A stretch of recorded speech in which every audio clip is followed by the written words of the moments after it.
I knew something was wrong the moment I opened Arthur's cedar box and saw the empty velvet slot where his watch had rested for 43 years. That watch was the last thing he touched before he died, and the one thing he made me promise never to let leave this family. My hands were still trembling when I realized my grandson Kyle had been the only one in the house that afternoon. Then just before midnight my phone rang. A calm, unfamiliar voice said, "Mrs. Simmons, I believe your grandson sold me something he didn't understand." And in that moment I felt this wasn't about a watch anymore. If this opening touched something in you, I'd love to hear where you're watching from and what time it is for you right now. Stories like this come from real emotions we don't always talk about, so if you've ever felt overlooked or taken for granted by family, leave a comment and share your thoughts. And if you want more stories about strength, dignity, and second chances, don't forget to like and subscribe. Grief doesn't leave your house when the funeral ends.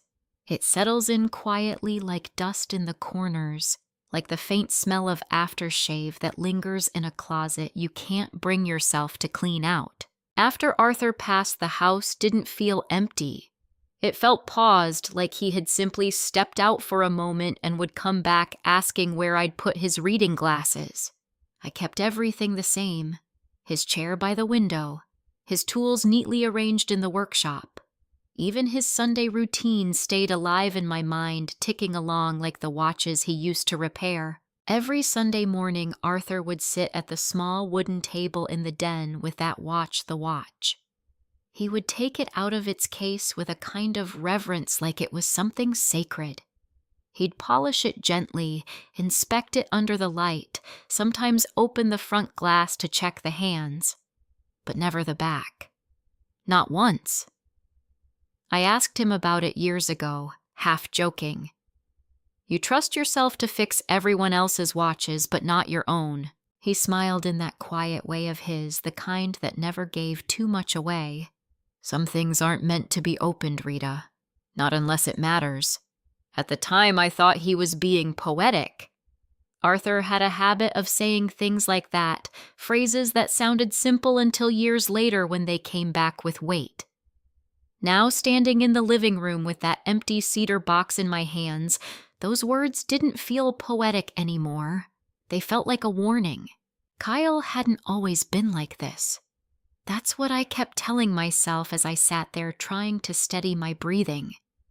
When he was younger, he used to run into this house like it was the safest place in the world. He'd drop his backpack by the door, grab a cookie from the jar without asking, and sit beside Arthur for hours just watching him work. Arthur adored him, said Kyle had good hands, said he noticed details most people missed. Once when Kyle was about 12, Arthur even let him hold the watch carefully under supervision. I remember the way Kyle's eyes lit up like he had been handed something important. But somewhere along the way, that boy started fading. The visits became less frequent, then suddenly too frequent but different. Rushed, distracted, always checking his phone, always leaving just a little too quickly. I noticed. Of course I did. But I told myself not to overthink it. He was young. Life was complicated at that age. I didn't want to become the kind of grandmother who questioned every decision, who pushed too hard, and ended up being shut out completely. So I stayed quiet, until that box was empty. The next morning, I didn't wait. I called Kyle and asked him to come over. He showed up an hour later, walking in without knocking like he used to, but there was something off about the way he held himself. His shoulders were tense, his eyes avoiding mine. "Morning, Grandma," he said, trying for casual. I didn't return the smile. "Where is your grandfather's watch, Kyle?" It came out steadier than I felt. For a split second, something flickered across his face. Surprise, maybe fear, but it disappeared just as quickly. "What watch?" he said. "Watch." I stared at him, hoping, praying that he would laugh and tell me I was mistaken, that he had moved it somewhere safe or taken it to get cleaned. Instead, he shrugged. I don't know what you're talking about. The lie sat between us, heavy and undeniable. Don't do that, I said quietly. You were here yesterday. No one else has been in that room. He let out a sharp breath, his patience already wearing thin. I said I don't know. Okay, maybe you misplaced it. Misplaced it. 43 years I had kept that watch in the same place. Through moves, through illness, through Arthur's final days, I never once misplaced it. And you expect me to believe that I asked? His jaw tightened. I don't know what you want me to say. I want the truth. For a moment, it looked like he might break. His eyes darted toward the door, then back at me. His hands flexed at his sides. Then just as quickly, the wall went back up. It's just a watch, Grandma. The words hit harder than I expected. Just a watch. I felt something inside me shift, not snap, not explode, just settle into a quiet kind of hurt. It wasn't just a watch, I said softer now. You know that. He looked away. And that's when I knew. You sold it. Silence. That was answer enough. Before I could say anything else, the front door opened behind him. Mom. Melissa's voice called out. Kyle's shoulders dropped just slightly, like help had arrived. Melissa stepped into the room, her heels clicking against the hardwood floor, her expression already guarded. What's going on? She asked, looking between us. I didn't take my eyes off Kyle. Ask your son where your father's watch is. Melissa frowned. What Kyle spoke before I could. She thinks I took it. Did you? Melissa asked, her tone sharp but not surprised. Kyle hesitated just for a second and then shook his head. No. Another lie. I turned to Melissa. It's gone. And he was the only one here. Melissa sighed like I was the one creating a problem. Mom, things don't just disappear. Maybe you moved it and forgot. I felt my chest tighten. I didn't forget. Well, then maybe it's somewhere else. Or maybe Arthur put it somewhere before no. My voice came out firmer this time. Your father never moved that watch without telling me. Melissa crossed her arms. You're making a big deal out of nothing. I looked at her, really looked, and for the first time I saw something I hadn't wanted to admit before. Not just dismissal, not just impatience, distance, a kind of emotional detachment that had been growing quietly for years. It mattered to him, I said. It's an object, Mom. It was his. Melissa shook her head. You can't keep living in the past like this. There it was, the real argument, not about the watch, about Arthur, about grief, about what I was allowed to hold on to. Kyle shifted uncomfortably beside her, but he didn't speak, didn't defend me, didn't correct the lie. And in that moment, I felt something colder than anger. I felt alone. All right, I said finally, my voice quieter than before. If neither of you knows anything about it, then I suppose that's the end of it. Melissa relaxed slightly as if the tension had passed. Good. Let's not turn this into something it's not. Kyle avoided my eyes as he moved toward the door. Yeah, he muttered. I've gotta go. Of course he did. They left together, mother and son, walking out of the house like nothing had happened. Like something sacred hadn't just been taken. I stood there for a long time after the door closed, the silence settling back in around me. But it didn't feel the same anymore. It felt heavier, different. Because now the house didn't just hold memories, it held doubt. And the worst part wasn't that the watch was gone. It was that the people I trusted most had looked me in the eye and chosen not to tell me the truth. I didn't sleep much that night. Even after the call, after that calm, steady voice told me my grandson had sold something he didn't understand, I couldn't quite process it. My mind kept circling the same questions over and over again, like a watch hand stuck between seconds. What didn't he understand? And why would a man who had already bought the watch feel the need to call me back? Most people would have kept it, especially if they suspected it was worth more than they paid, but Thomas Hale hadn't. That alone told me this was something different. By morning, I had made up my mind. If there was something hidden in that watch, something Arthur had never told me about, then I needed to see it for myself. And I needed to understand why. We agreed to meet at a small diner just outside Columbus near the edge of the highway where the traffic thinned and the air always smelled faintly of coffee and asphalt. It wasn't the kind of place people lingered unless they had something important to say. I got there early. Old habit. Arthur used to say being early gave you time to think before the world caught up with you. I sat in a booth by the window, hands wrapped around a cup of coffee I hadn't touched, watching the door every time it opened. When Thomas Hale finally walked in, I recognized him immediately, not because I had ever seen him before, but because he carried himself like someone who paid attention to details. He was in his early 50s, maybe mid-50s, dressed simply but neatly. No flash, no unnecessary movement. His eyes scanned the room once before settling on me, as if he had already memorized the layout. Then he approached. "Mrs. Simmons," he asked. I nodded, standing halfway out of instinct. "Rita," I said. "Please." He gave a small, respectful nod and slid into the seat across from me. For a moment, neither of us spoke. Then he reached into the inside pocket of his jacket and placed Arthur's watch gently on the table between us. My breath caught. Even before I touched it, I felt the weight of it not just in metal, but in memory. The worn leather strap, the faint scratches near the edge of the casing, the tiny imperfection on the glass Arthur had always said gave it character.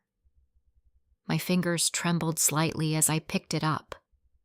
"Yes," I whispered. "This is his." Thomas watched me carefully, not intrusively, just attentively. "I thought it might be," he said. I held the watch in my palm longer than I meant to, letting myself feel that strange mix of relief and grief all at once. Then I looked up at him. "You said my grandson didn't understand what he sold you." Thomas leaned back slightly, folding his hands together. "I've been collecting and restoring watches for over 25 years, he said. Mostly older pieces, mechanical, handcrafted. I've seen a lot of variations, a lot of modifications. But this one stood out." How I asked. He nodded toward the watch. "May I hesitated for just a second, then slid it across the table. He picked it up with care, real care, and turned it slightly under the light. From the outside, he continued, "It looks like a standard mid-century manual wind watch. Good condition. Well maintained.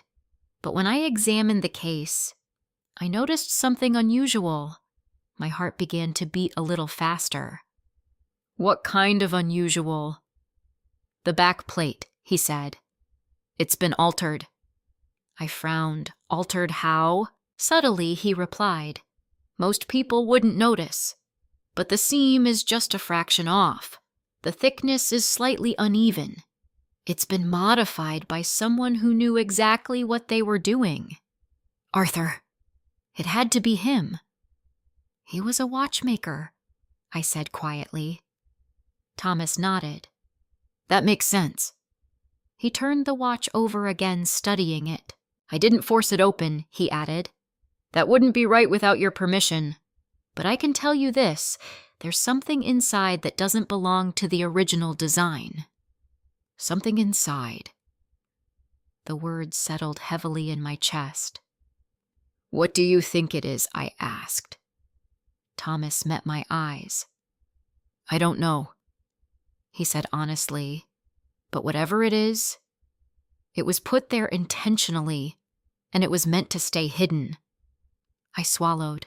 Arthur had kept that watch close for decades, cleaned it every week, protected it, and never once told me there was something inside. Why call me?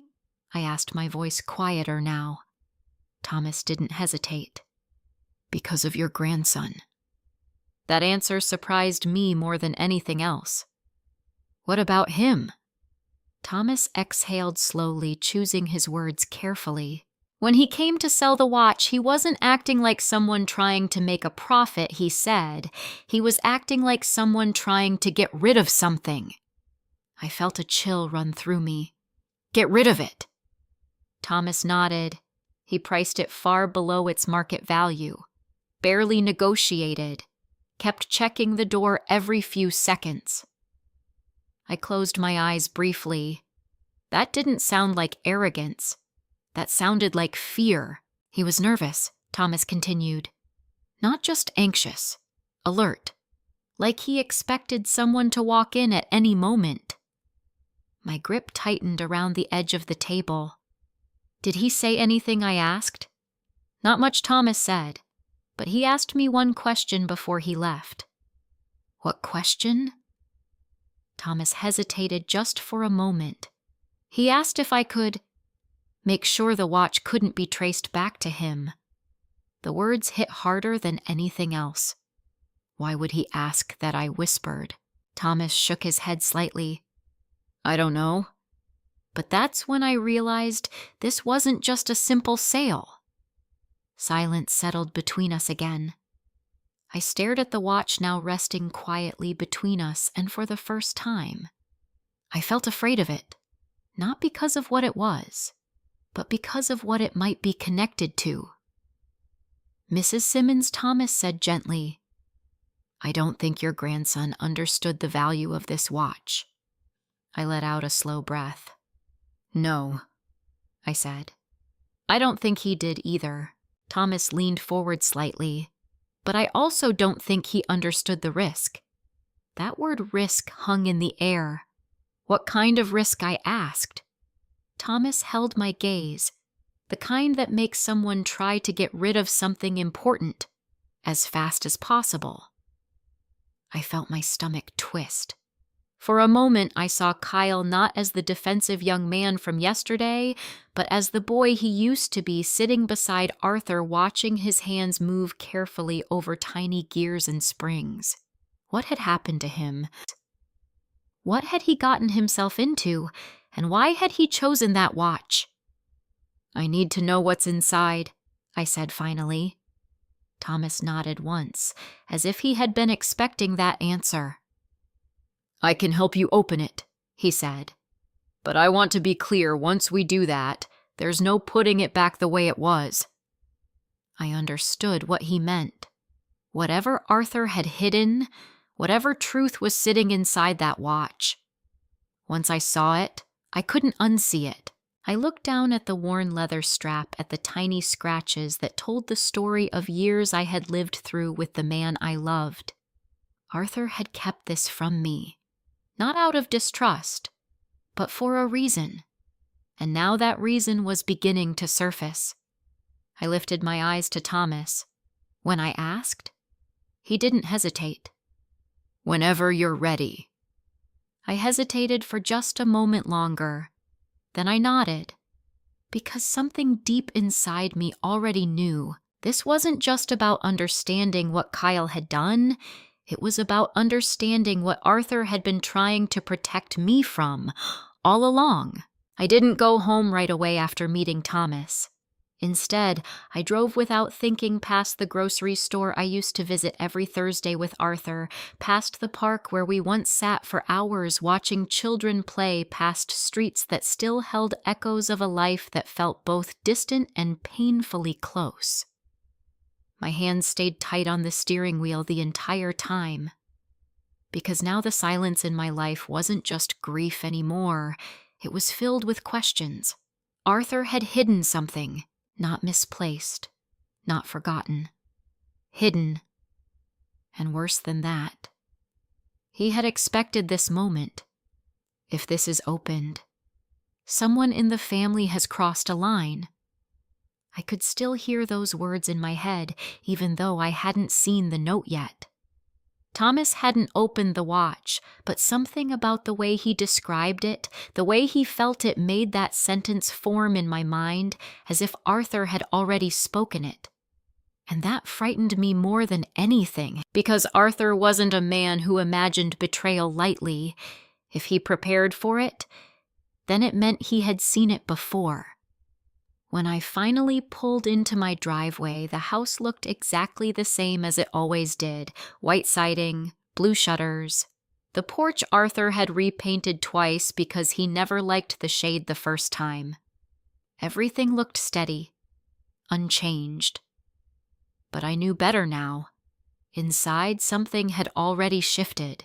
I walked in slowly, setting my purse down by the door, listening to the quiet. Then, almost without realizing it, I found myself moving toward the den. Arthur's den. The room I had kept mostly untouched. The small wooden table still stood in the corner near the window, the same place where he used to sit every Sunday morning with that watch. His tools were still arranged neatly.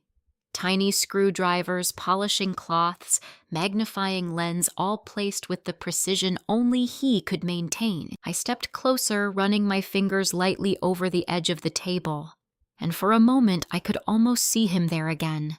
Head slightly tilted, brow furrowed in concentration, hands steady as he worked. Some things aren't meant to be opened. Not unless it matters. I closed my eyes. "It matters now," I whispered. The words felt heavier than I expected. Because if I was right, if Arthur had been hiding something for decades, then opening that watch wasn't just about curiosity. It was about uncovering something he had deliberately kept from me, and I wasn't sure how to feel about that. I moved toward the bookshelf near the back wall. Arthur kept his ledgers there, old repair logs, notes about clients, sketches of mechanisms he never quite finished. Most of them were ordinary. Dates, names, parts replaced. Small comments in the margins. But as I started flipping through them, something caught my attention. A symbol. At first I thought it was just a mark, maybe something he used to track specific repairs. But then I saw it again, and again. A small, almost invisible marking beside certain entries. Not on every page, only some. I pulled one ledger down and sat at the table, turning the pages more carefully now. Each time that symbol appeared, the entries were slightly different, less detailed. Sometimes just initials instead of full names. And in a few places there were no descriptions at all, just a date and that same small mark. My heart began to beat faster. Arthur had been meticulous. He didn't leave gaps in his work, unless those gaps were intentional. I flipped to the back of one of the ledgers, scanning the final pages, and that's when I noticed something else. A name I hadn't seen before, not written fully, just initials. L.W. The letters sat beside one of those marked entries. No description, no repair details, just a date. I stared at it for a long time. That was years before Kyle was even born. Years before Melissa had moved out. Years before most of the things I now associated with tension in this family had even begun. Whatever this was, it started long before I realized. I closed the ledger slowly, my hands no longer steady. If Arthur had been involved in something back then, something serious enough to hide it, might explain why he guarded that watch so carefully. But it didn't explain why he never told me. Or maybe it did. Maybe he thought he was protecting me. That thought settled heavily in my chest, because protection and silence sometimes look the same from the outside. I stood up, pacing slowly across the room, trying to piece together fragments of memory that suddenly felt more important than they ever had before. Arthur had changed at some point. Not dramatically, not in a way most people would notice, but I had. He became more cautious, more observant. Sometimes when the phone rang, he would pause before answering as if he needed a moment to prepare. And there were nights when he would sit in this very room long after I had gone to bed, the lights still on under the door. I used to ask him about it. Just catching up on work, he'd say. I believed him because I trusted him, and I still did. But trust didn't erase the fact that there were parts of his life I had never seen, parts that were now reaching forward into mine. I stopped pacing and looked toward the door. There was only one person left who might know something, someone who had been around back then, someone who had known Arthur long before I did. I picked up my phone and dialed the number from memory. It rang twice, then 3 times. Hello? The voice on the other end was older now, slower but still familiar. Elijah, I said. It's Rita. A pause, then warmth. Rita, it's been a while. Yes, I said softly. It has. We exchanged a few polite words, but I didn't let the conversation drift too far. I need to ask you something, I said. My tone must have shifted because his did too. What is it? I hesitated, then took a breath. Arthur's watch, I said. Do you know anything about it? Silence. Not confusion. Not curiosity. Silence. That was when I knew. Elijah. I pressed gently. He exhaled slowly. I was hoping that wouldn't come up, he said. My grip tightened around the phone. What does that mean? Another pause. Then carefully, Rita, Arthur helped someone a long time ago. A situation that got complicated. What kind of situation, I asked. He didn't answer right away, and that hesitation told me more than any words could have. The kind that changes how a man thinks about trust, he said finally. My heart sank. Was it about money? No, Elijah said. Not at first. That answer unsettled me more than anything else. Because if it wasn't about money, then it was about something deeper, something personal. Did it involve our family? I asked quietly. Another silence, longer this time. I don't know how much Arthur told you, Elijah said slowly. Not enough, I replied. He sighed. All I can say is this. After that situation, Arthur became very careful about who he trusted, about what he kept close. I closed my eyes. And the watch, I asked. I never saw inside it, Elijah said. But I knew it mattered. Why, I whispered. Because he treated it like something that held more than time. The words sent a chill through me. I leaned against the edge of the table, trying to steady myself. Elijah. Was he protecting me? The question slipped out before I could stop it, and for a moment I thought he wouldn't answer. Then quietly, yes, he said. The room seemed to grow smaller around me. From what I asked? Another pause, and then from something he hoped would never come back to you.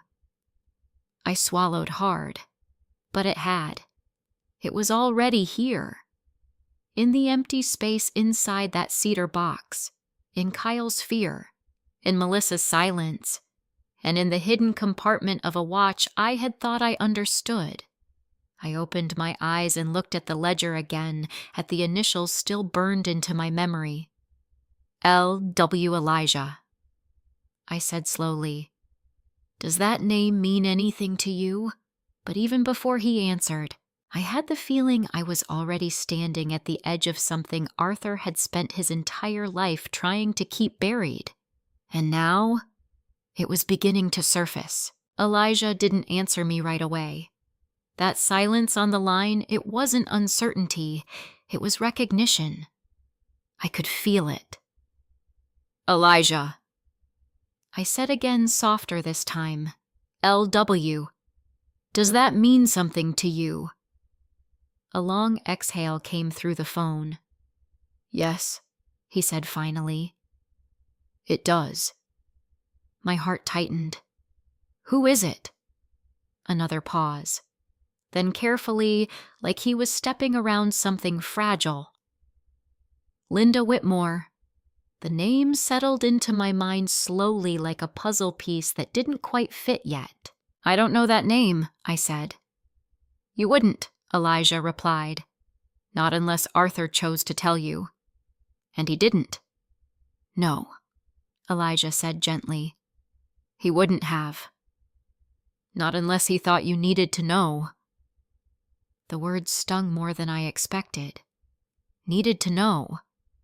So everything he had kept from me, everything that was now unfolding, had been something he believed I didn't need.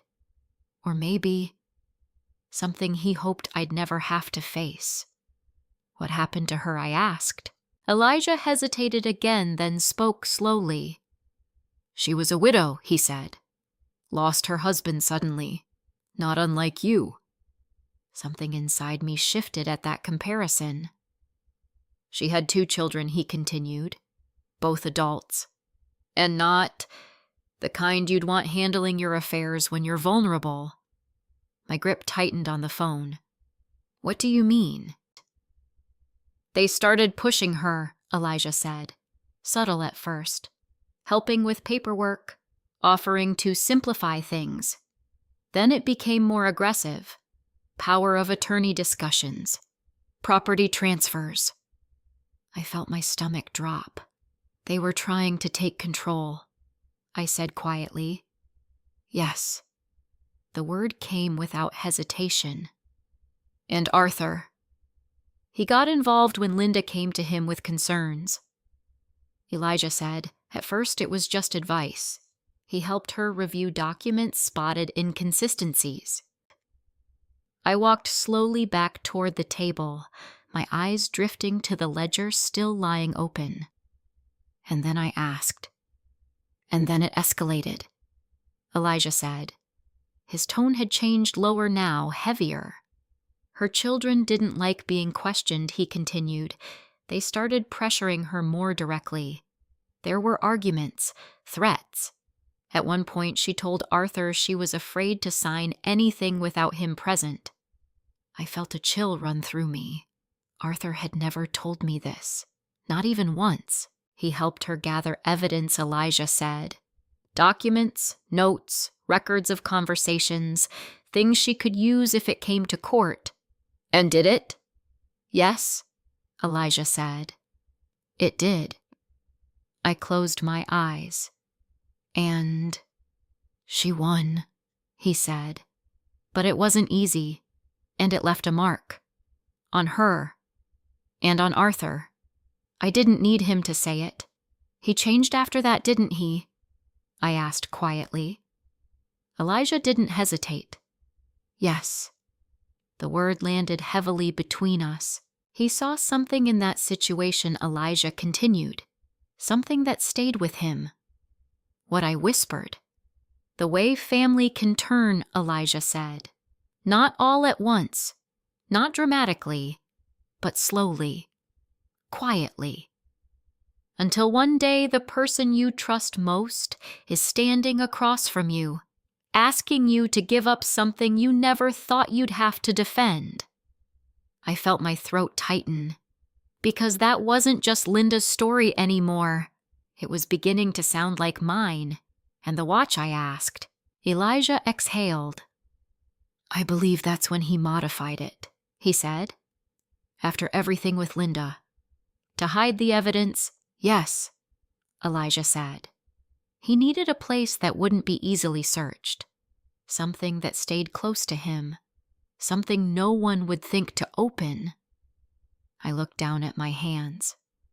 Arthur's watch. The one thing he never let out of his sight. He never told me, I said softly. No, Elijah replied. Because if he told you, you would have worried. And Arthur didn't want that. I let out a quiet, unsteady breath.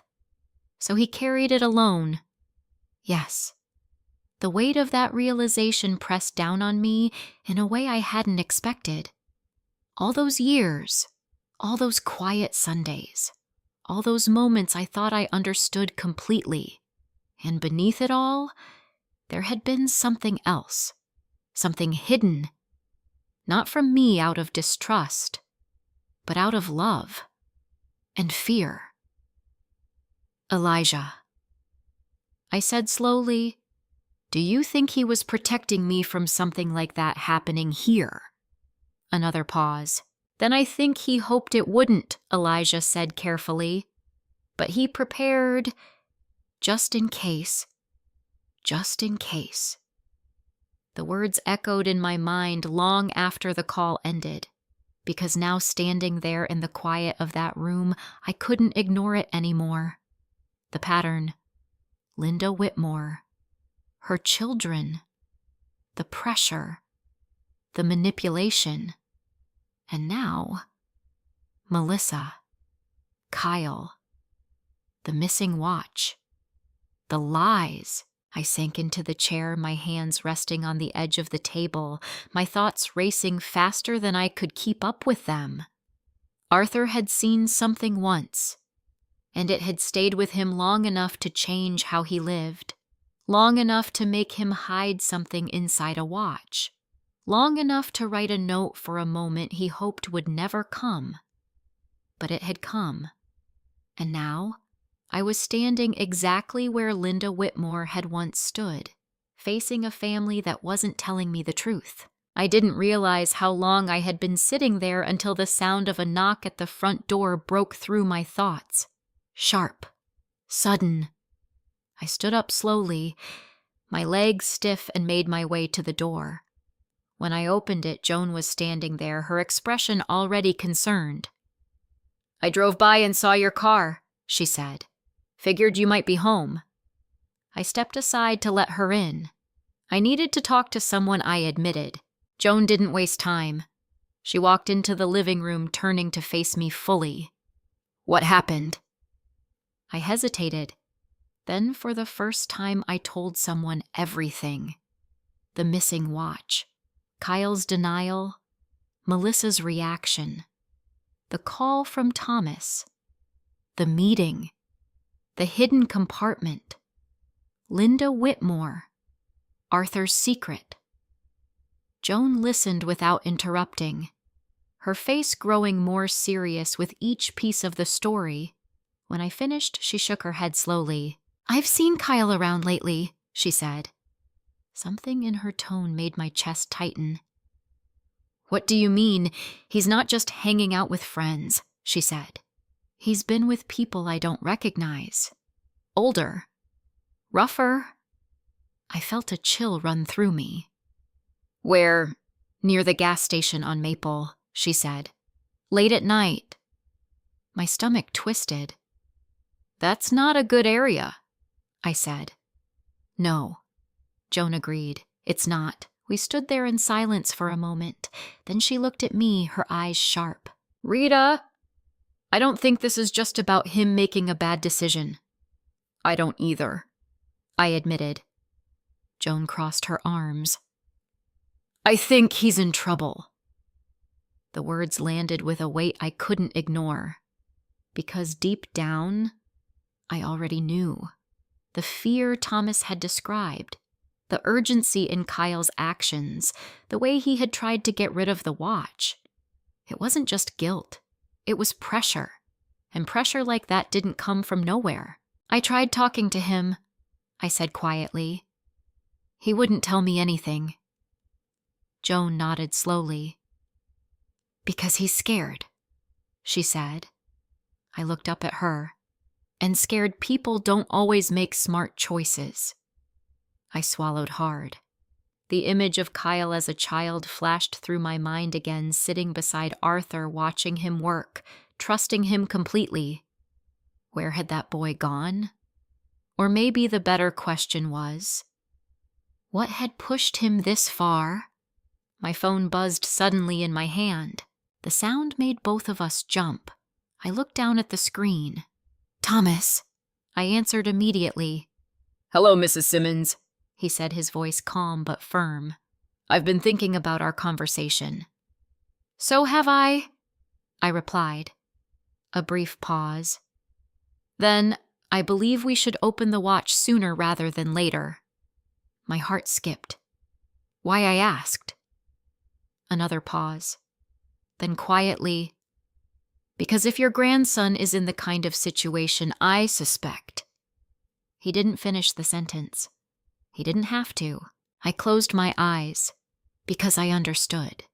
Whatever Arthur had hidden, whatever truth was inside that watch, it wasn't just part of the past anymore. It was about to collide with the present.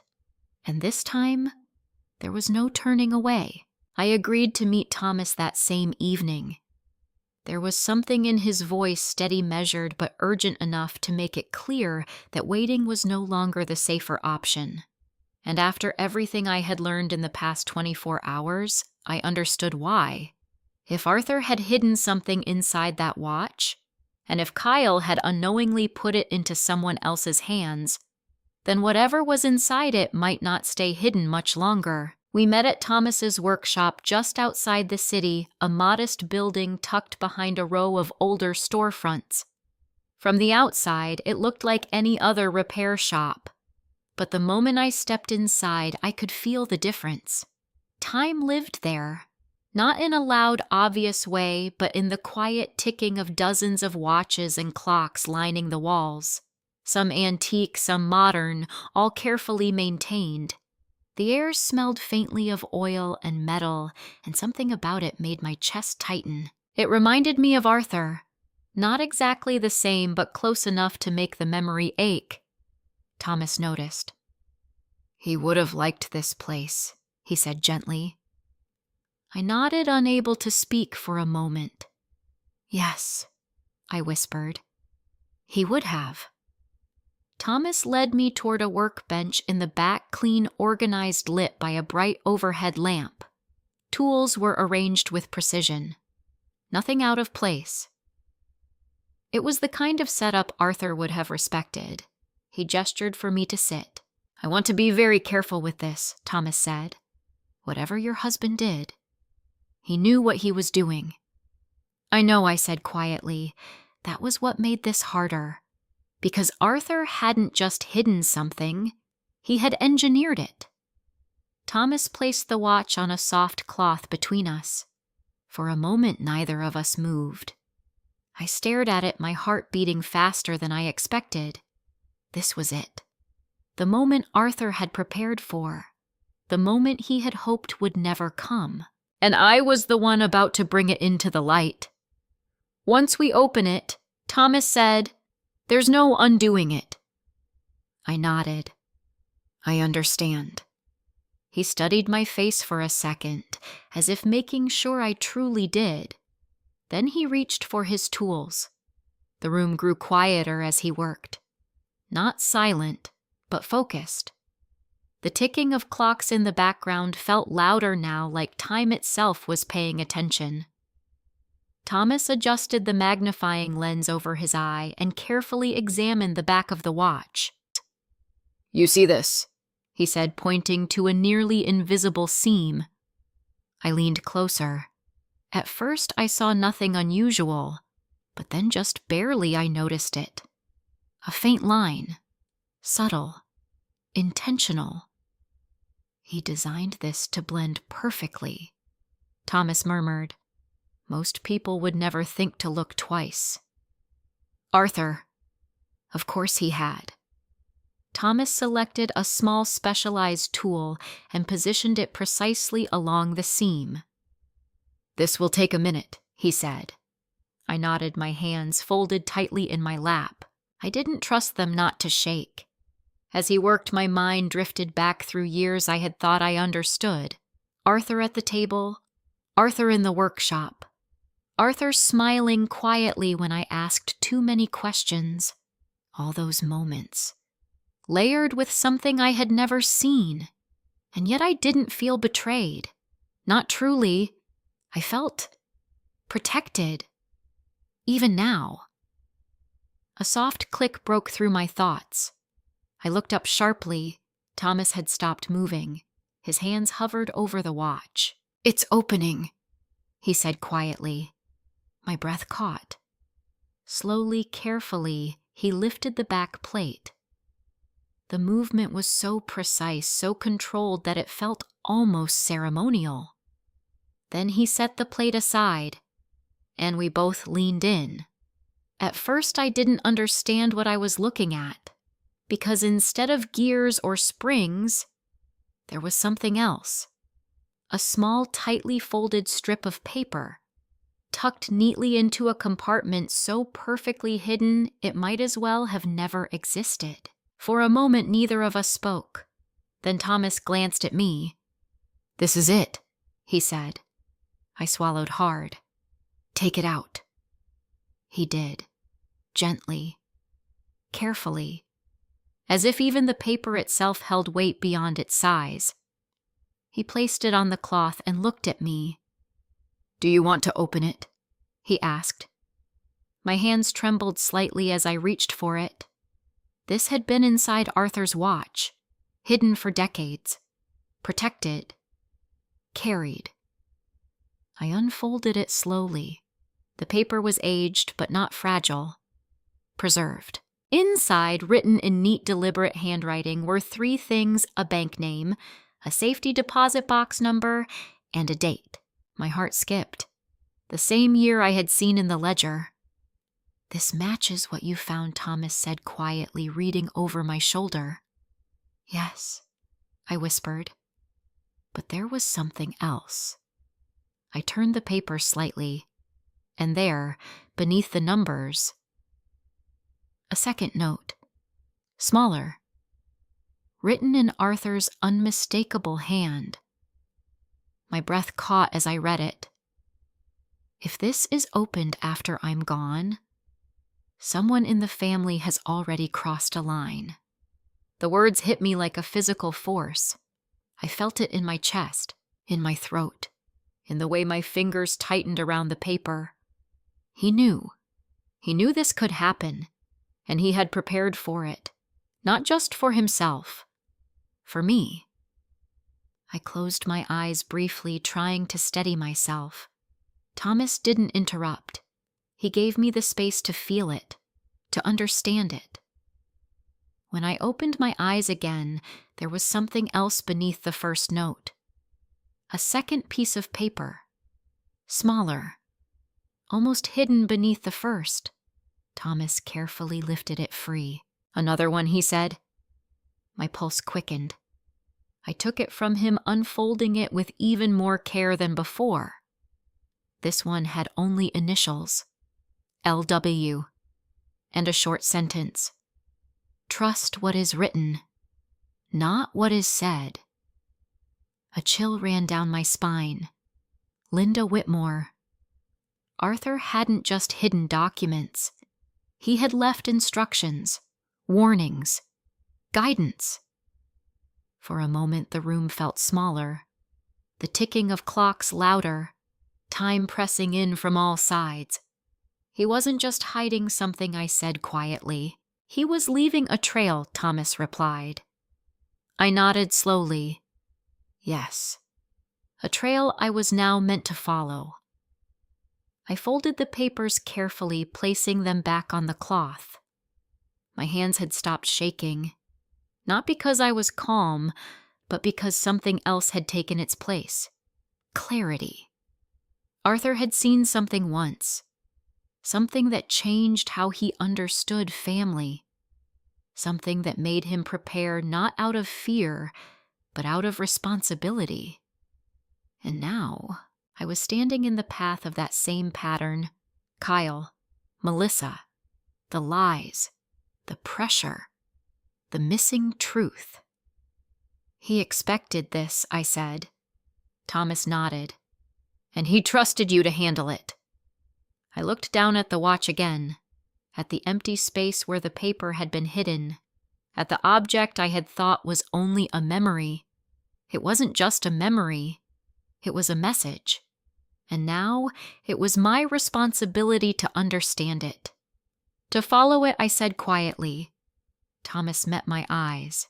Yes, silence settled between us again.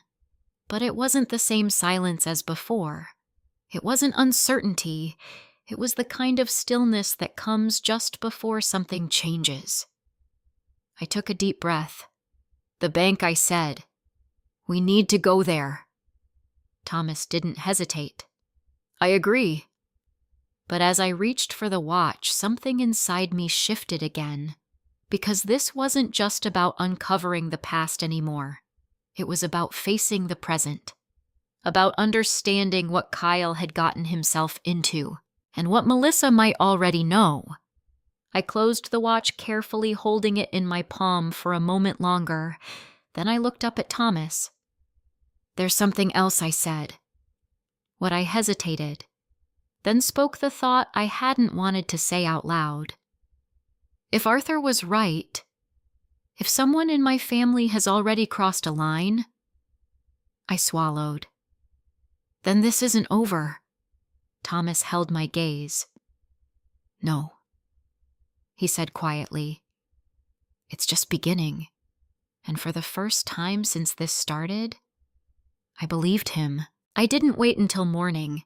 For years, I had been the kind of woman who believed in doing things properly, appointments made in advance, paperwork prepared, time respected.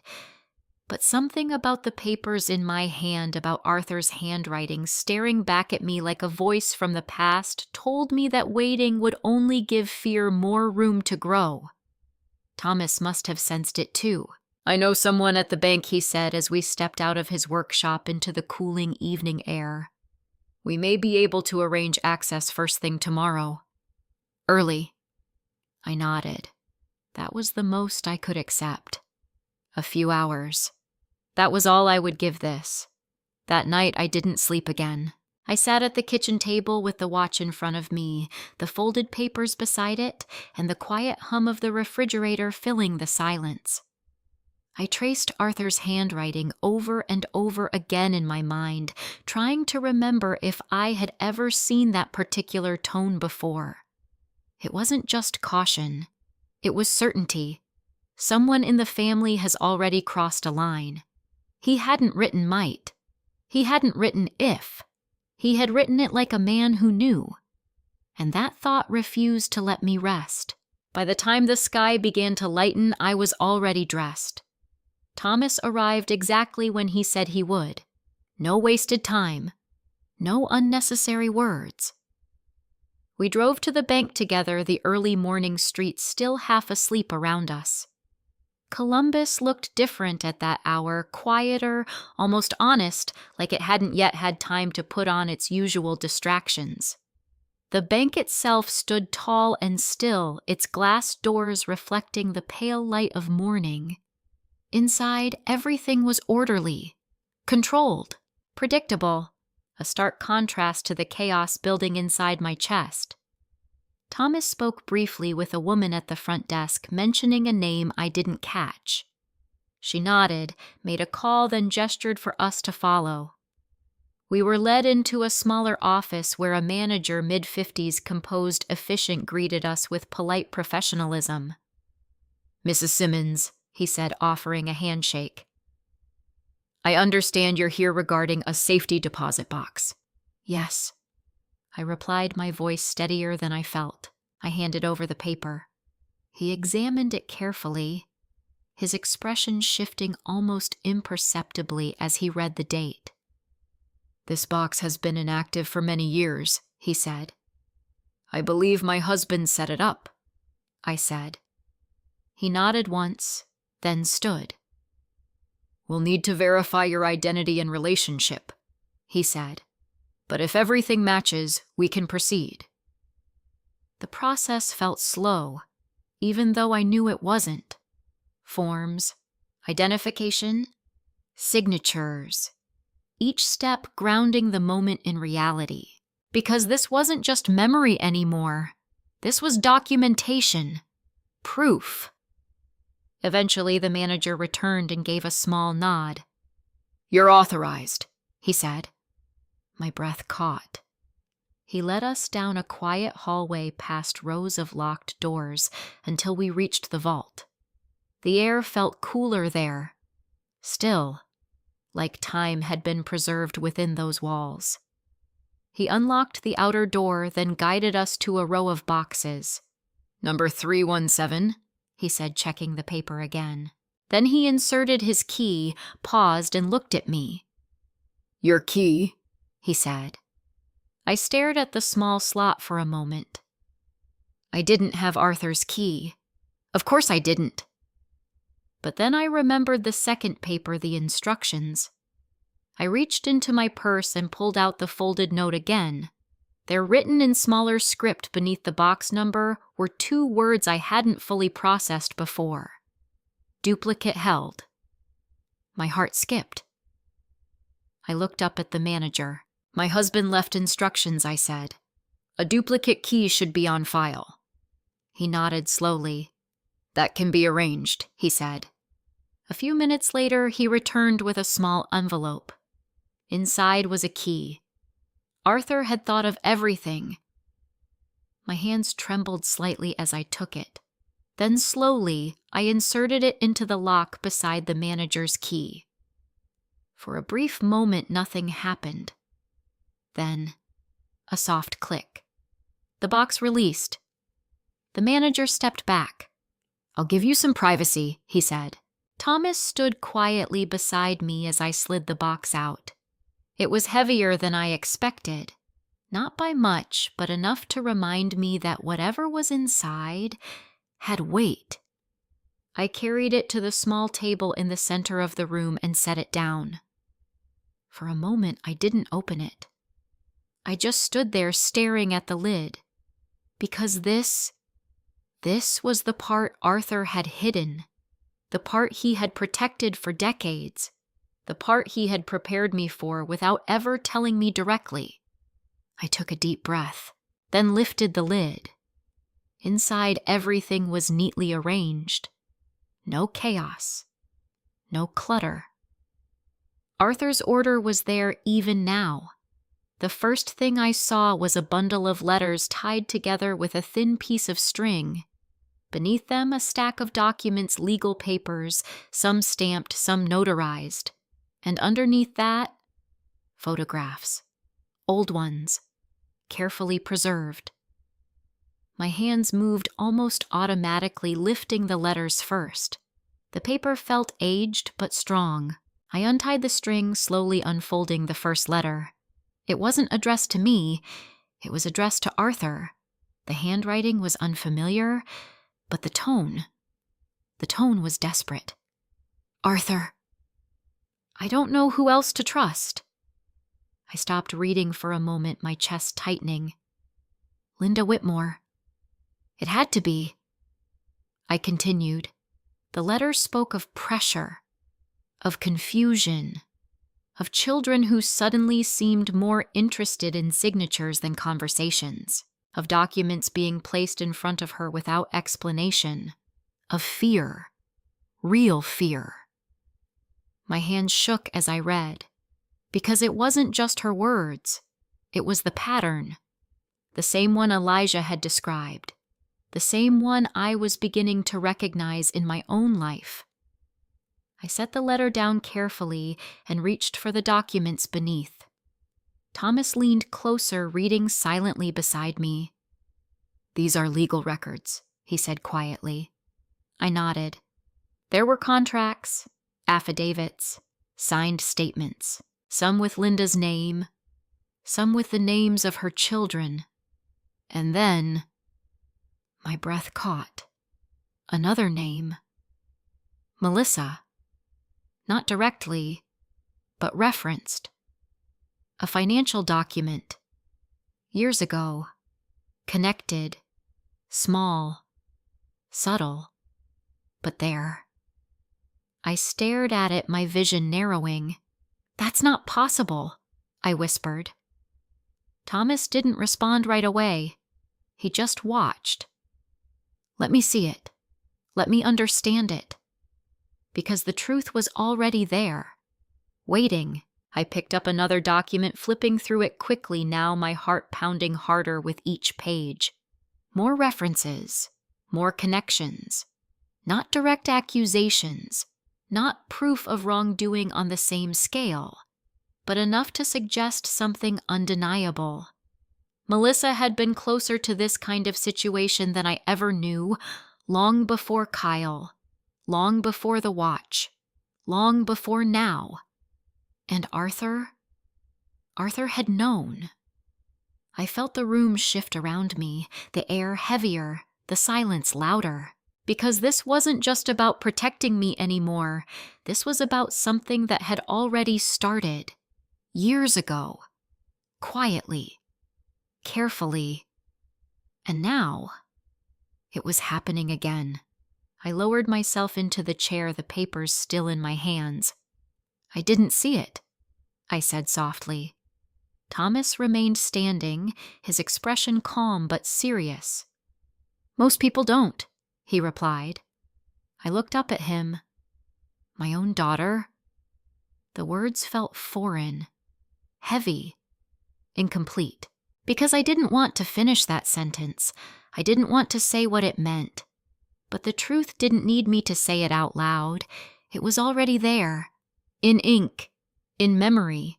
In the choices that had led us here. I looked back down at the documents. At Arthur's careful preparation, at the evidence he had gathered not out of suspicion, but out of necessity. He hadn't wanted to believe it either, but he had prepared anyway, and now it was my turn. I didn't take everything from the box. Not at first.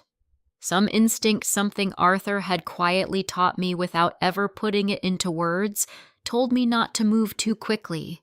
Not to expose everything all at once. I selected only what I needed, a few of the letters, the key legal documents, and copies of the financial records that mentioned Melissa. The rest stayed exactly where it had been. Hidden, protected, waiting. Thomas didn't question my decision. If anything, I could tell he approved of it.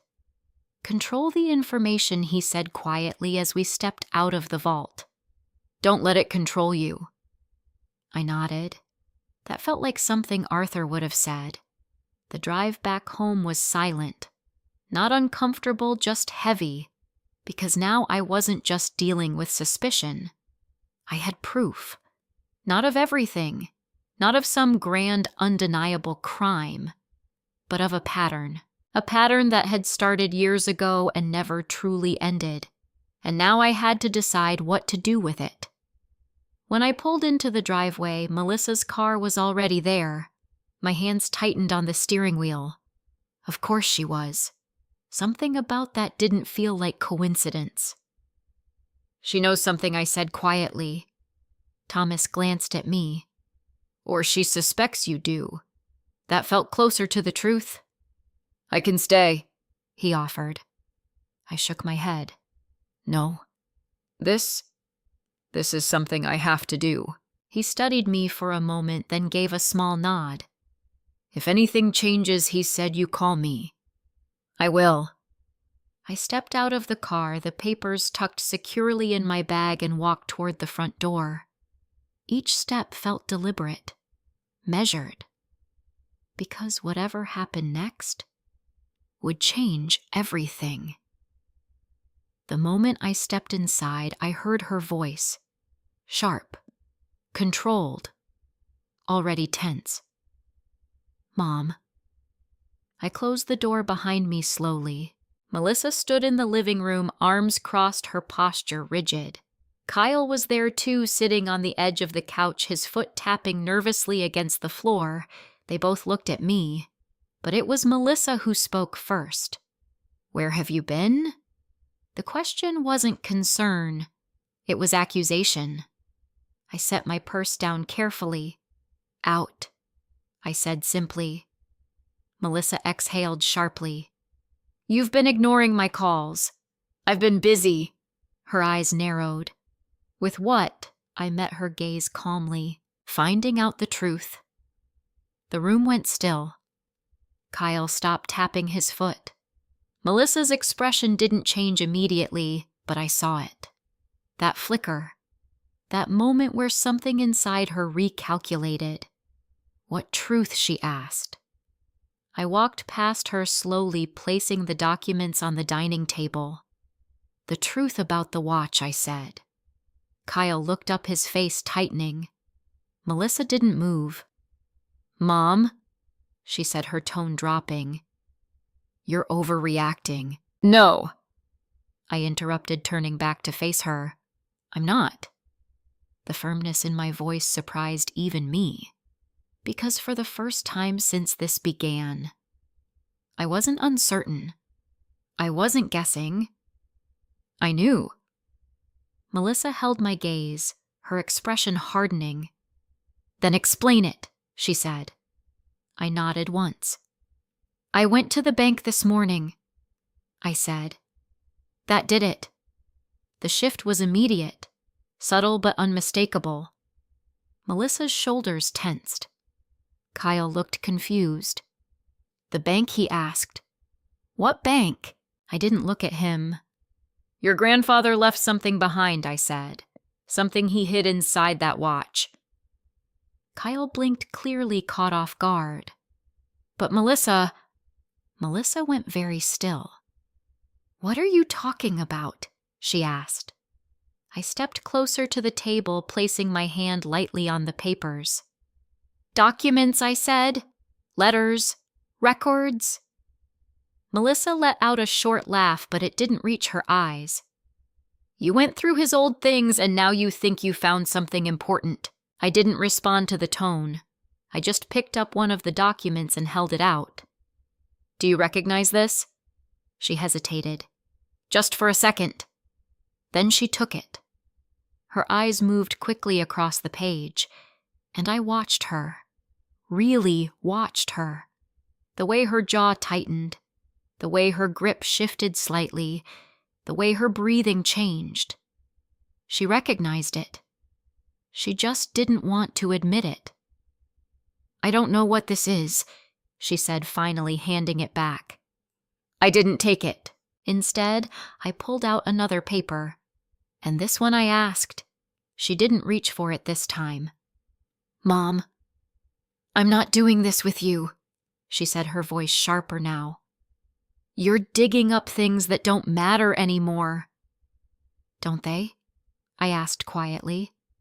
Kyle looked between us, his confusion growing. "What is she talking about?" he asked. Melissa ignored him. "Those documents are old," she said. "Whatever you think you found, it has nothing to do with what's happening now." "That's where you're wrong," I said. Her eyes snapped back to mine. "Because it has everything to do with what's happening now." Silence. Heavy. Unavoidable. I took a breath. Arthur knew, I said. Melissa's expression flickered again, knew what I held her gaze. "That this could happen," I said. "That someone in this family might try to cross a line." Kyle shifted uncomfortably. "What line?" he asked. I turned to him. "The kind where you take something that isn't yours," I said gently. "The kind where you lie about it. The kind where you hope no one looks too closely." His face paled slightly. Melissa stepped forward. "Don't," she snapped. "Don't put this all on him."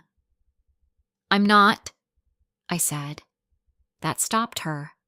"I'm not putting it all on him," I repeated, "because he didn't start this." The words hung in the air.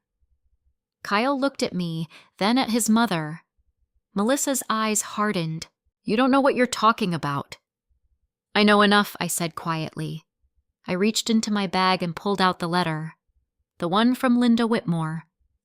I placed it on the table. "Arthur helped someone once," I said. "A woman whose children tried to take control of her life, piece by piece, decision by decision." Melissa didn't move. She trusted them. I continued, until she realized she shouldn't. Kyle swallowed hard.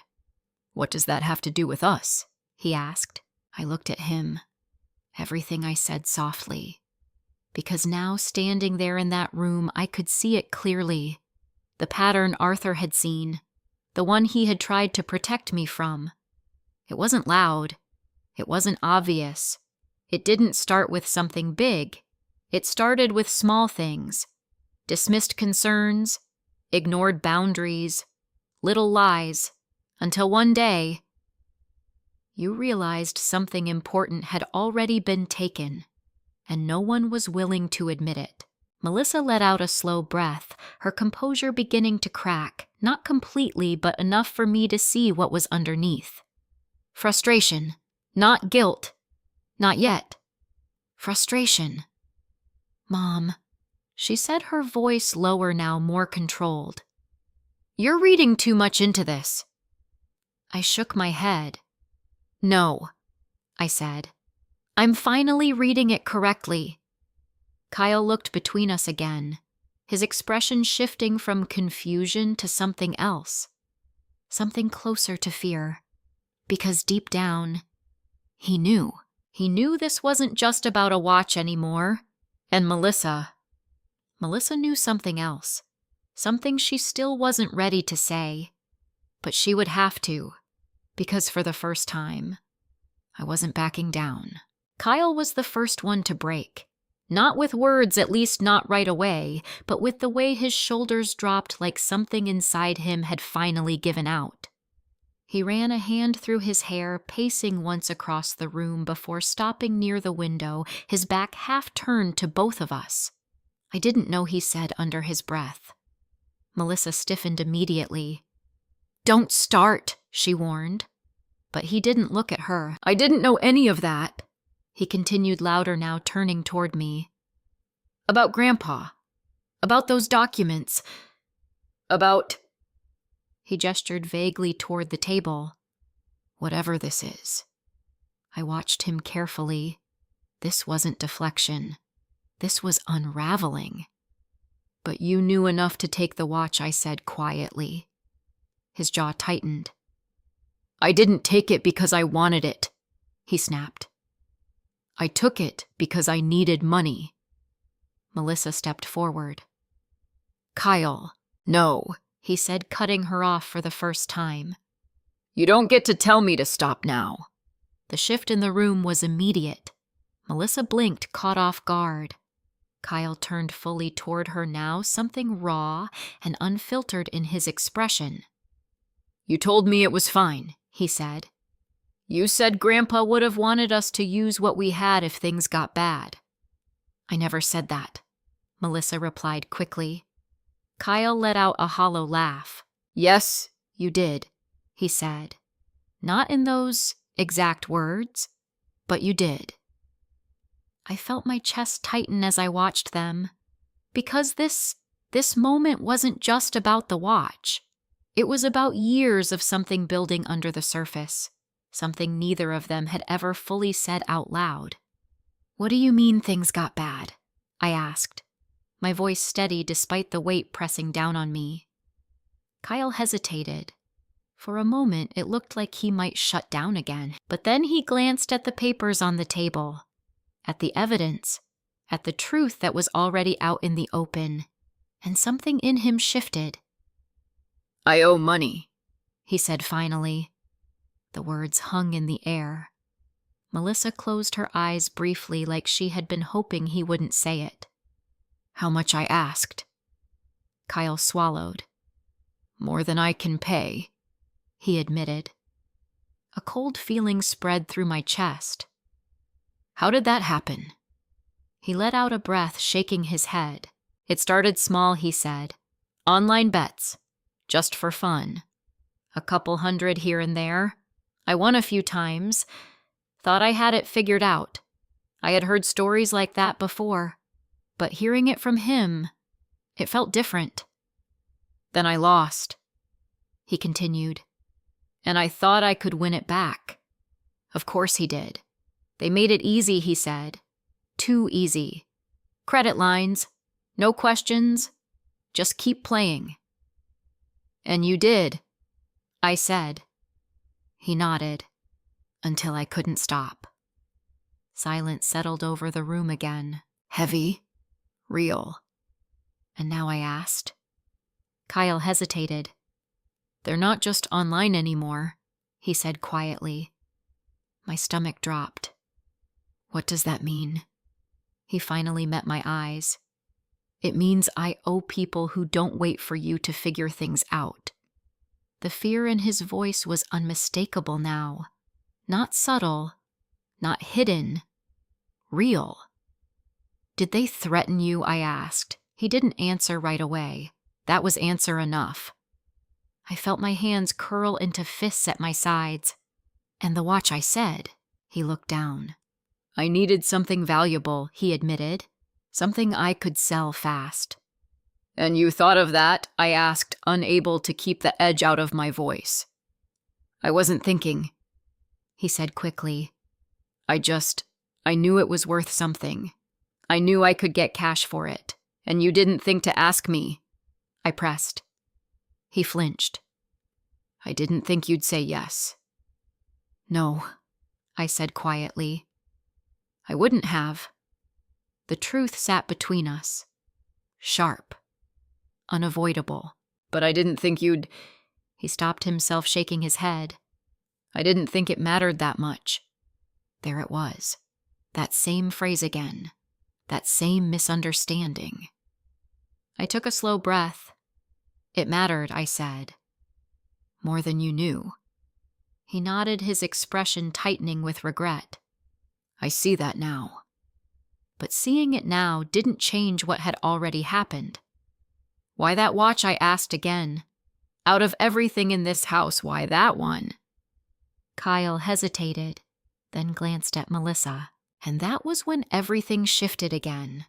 Because this time, he didn't look confused. He looked uncertain, like he was remembering something he hadn't fully understood before. What I asked. He swallowed. Mom mentioned it, he said. Melissa's head snapped toward him. No, I didn't. Kyle frowned. Yes, you did, he said. Not directly, but you said Grandpa always kept it close. That it was probably the most valuable thing he had. My breath caught. I turned slowly to Melissa. Is that true? Her expression hardened. I might have said something like that years ago, she said. That doesn't mean I told him to steal it. No, I said quietly. But you pointed him toward it. That's not fair, she snapped. Isn't it? I asked. The tension in the room tightened again. Kyle stepped back slightly, his gaze moving between us. I didn't think it mattered, he repeated. I just needed the money. And now I asked. He exhaled slowly. Now it's worse, he admitted. How they're expecting more, he said. Interest, fees. It keeps growing. Of course it did. And if you don't pay? I asked. He didn't answer, but the silence said everything. I felt a deep, steady anger begin to build, not explosive, not out of control, but cold and focused. Not just at Kyle, not even mostly at Kyle, at the situation, at the pattern, at the way this had been allowed to grow without anyone stopping it. And you, I said, turning to Melissa, you knew he was in trouble. She didn't deny it this time. I knew he was struggling, she said carefully. That's not the same thing, I replied. Her jaw tightened. I didn't know it was this bad. But you knew enough to stay quiet, I said. She looked away. That was all the answer I needed. You thought it would fix itself, I continued. Or that he would fix it. I was trying to help him, she said defensively. By pretending it wasn't happening, I asked. That's not what I was doing. Then what were you doing? She didn't respond. Because there wasn't a good answer. Only avoidance. Only delay. Only the kind of silence that lets problems grow until they can't be ignored anymore. I looked back at Kyle. And now you've involved something you didn't understand, I said. Something your grandfather went to great lengths to protect. He nodded slowly. I know, he said. And the people you owe, I continued. Do they know what you sold? His expression shifted again. No, he said quickly. I didn't tell them what it was. Just that I had something valuable. I exchanged a brief glance with Melissa. For the first time, I saw real fear in her eyes too, because now she was starting to understand. This wasn't just about money anymore. It was about something much bigger, something Arthur had hidden, something that had already begun to surface, and something that if we weren't careful, could pull all of us into it. We need to fix this, I said. Kyle looked at me, a flicker of hope crossing his face. How I didn't answer right away, because the truth was, I didn't know yet. Not completely. But I knew one thing for certain. This couldn't be solved the way it started. Not with lies, not with avoidance, not with silence.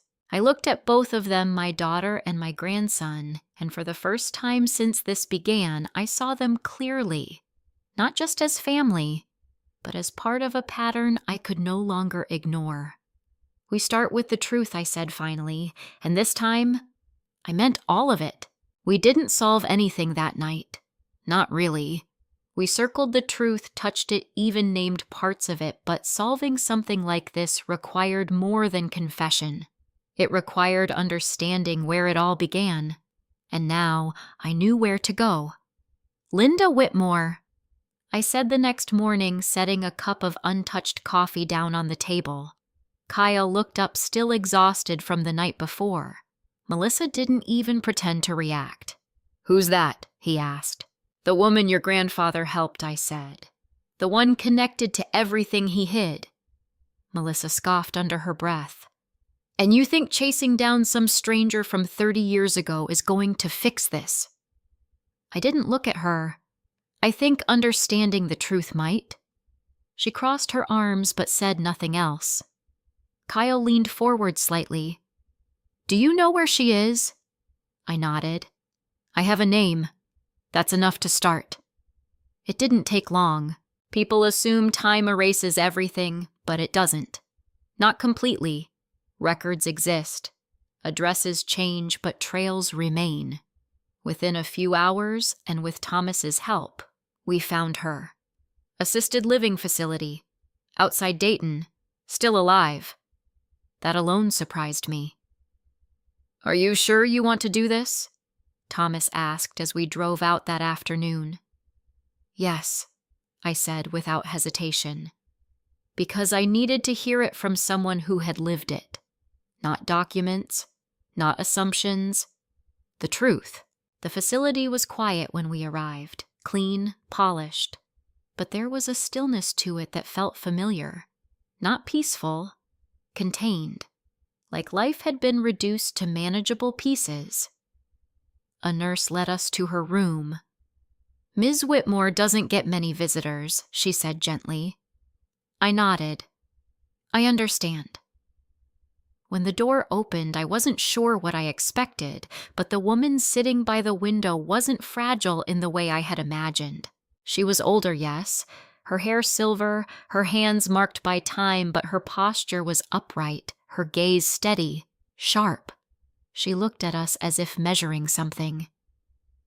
Mrs. Whitmore, I said. Her eyes moved to mine. Yes.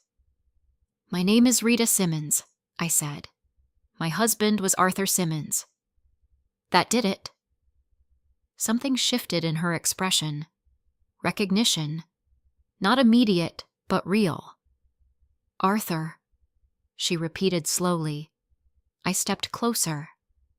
He helped you, years ago. Her gaze sharpened further. Then slowly she nodded. Yes, she said. He did. I felt a strange sense of relief at that confirmation. I found something he left behind, I said. Something connected to you. She gestured toward the chair across from her. Sit, she said. I did. Thomas remained by the door, quiet but present. For a moment neither of us spoke. Then she studied me again. You look like someone who's starting to understand something she didn't want to, she said. The words landed with more accuracy than I expected. Yes, I admitted. She nodded once. Then you're in the right place. I reached into my bag and pulled out the folded paper with her initials. I found this, I said, inside his watch. Her eyes moved to it, and for the first time I saw something deeper in her expression. Not fear, not regret. Recognition. He kept it, she said softly. Yes, she leaned back slightly, her gaze drifting toward the window. I wondered if he would, she said. Why, I asked. She was quiet for a moment. Then she looked back at me. Because Arthur understood something most people don't, she said. What's that?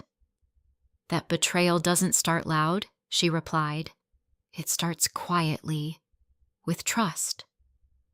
I felt my chest tighten. My children didn't come to me one day and demand everything, she continued.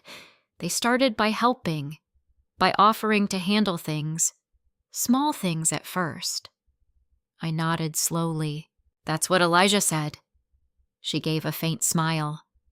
Then he told you enough. Her gaze sharpened again. They made it feel like I needed them, she said, like I couldn't manage without them. I thought of Melissa, of the way she had dismissed me, corrected me, spoken over me. They didn't take anything right away, Linda continued.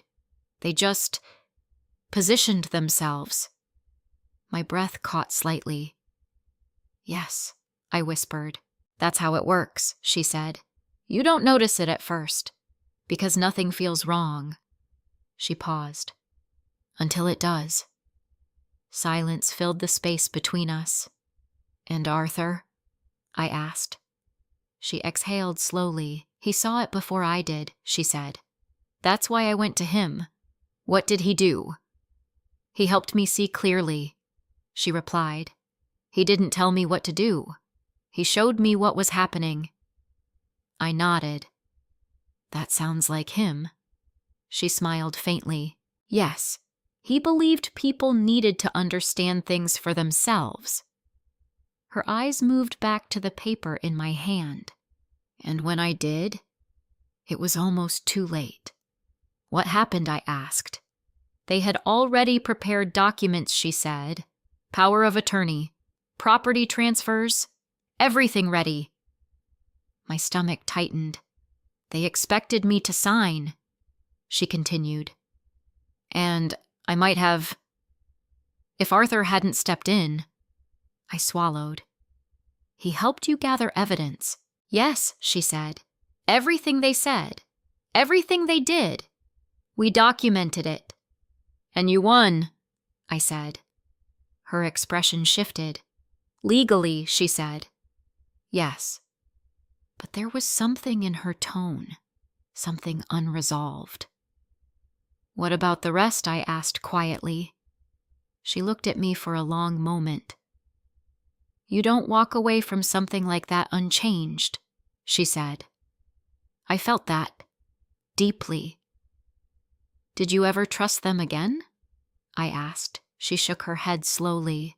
No, she said, because trust isn't just about what someone says. Her eyes held mine. It's about what they're willing to do when they think you won't stop them. The words settled heavily in my chest. Because I had just seen that. In my own home. With your grandson, she said suddenly. I blinked. What? The boy, she clarified. The one you mentioned on the phone when you scheduled this visit. I nodded. Yes. He's not the beginning of this, she said. I froze. What do you mean? She leaned forward slightly. He's the result she said. The room felt smaller. He made a mistake, she continued. A serious one. But he didn't create the environment that allowed it. I thought of Melissa, of her silence, of her denial, of the way she had known more than she admitted. I'm saying, Linda interrupted gently that if you only deal with him, you're not solving the real problem. I felt my breath catch. Because deep down, I already knew that. And the watch, I asked. Why did Arthur keep it? She smiled faintly. Because it worked, she said. For what? For hiding the truth, she replied, until it needed to be seen. Her gaze softened slightly. He hoped you'd never have to open it, she added. I nodded. I think I understand that now. She studied me for a moment longer. Then she said something that stayed with me long after we left. Don't confuse love with permission, she said. You can love them and still refuse to let them take what's yours. I didn't respond right away because I needed to feel that, to understand it fully, to accept what it meant. When we finally stood to leave, she reached out and touched my hand lightly. You're earlier than I was, she said. I looked at her. What do you mean? You saw it before it was too late, she replied. Her eyes held mine. Don't waste that. The drive back was quiet again. But this time, it wasn't confusion. It was clarity. Because now I understood something Arthur had known all along. This wasn't just about Kyle. It wasn't even just about the watch. It was about something deeper, something that had already taken root. And now, it was time to face it. Completely. By the time we pulled back into my driveway, the sun was already low in the sky, stretching long shadows across the lawn. Arthur used to trim so precisely every Saturday morning. For a brief moment, I sat in the car and didn't move.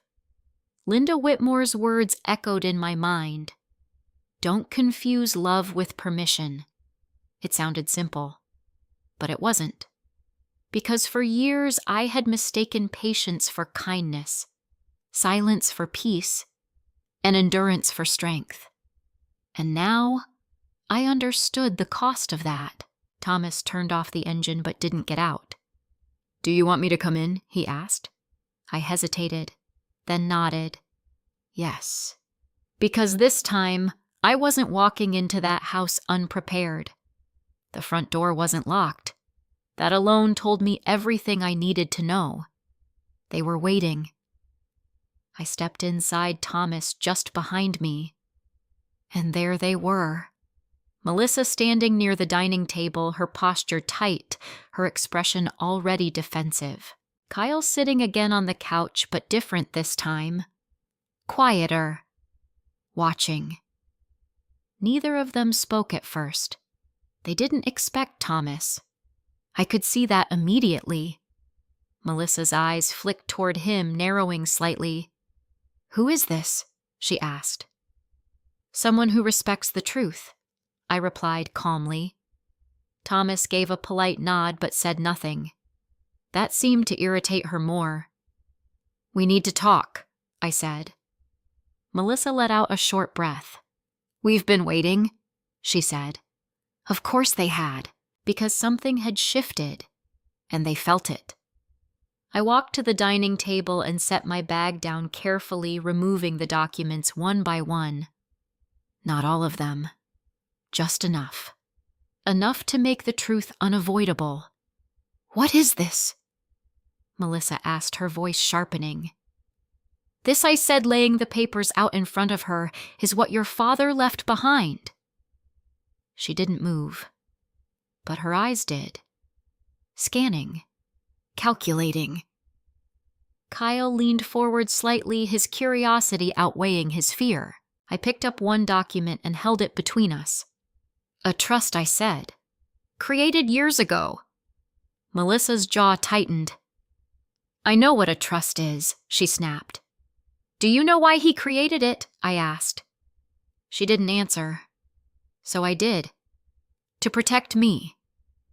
Silence. From both of them. I placed the paper back on the table. Not from strangers. I continued. From pressure. From manipulation. From decisions being made for me instead of by me. Melissa's eyes flashed. You're twisting this. No, I said calmly. I'm reading it correctly. Her composure cracked slightly. Mom, you're being influenced, she said, glancing briefly at Thomas. You don't even know what you're looking at. I know exactly what I'm looking at, I replied. I reached for another document. And I know what this is. I slid it toward her. She didn't want to take it, but she did, because now she had to. Her eyes moved across the page quickly, then slower, then stopped. There it was. That moment. That shift. Recognition. She handed it back without finishing. It's nothing she said. I shook my head. It's not nothing I said quietly. It's a record. Kyle looked between us again. What kind of record, he asked. I turned to him. A financial one, I said. From years ago. His eyes moved to his mother. Melissa stayed still. Too still. It shows an attempt I continued to access funds that didn't belong to her. Kyle frowned. What Melissa snapped. That's not what it shows. Then explain it, I said. She didn't. Instead, she shifted tactics. This is old, she said. Whatever you think you found, it has nothing to do with now. That's where you're wrong, I said. Because now, I could see it clearly. The pattern. The same one Linda had described. The same one Arthur had recognized. It has everything to do with now, I said. Melissa laughed, but it sounded forced.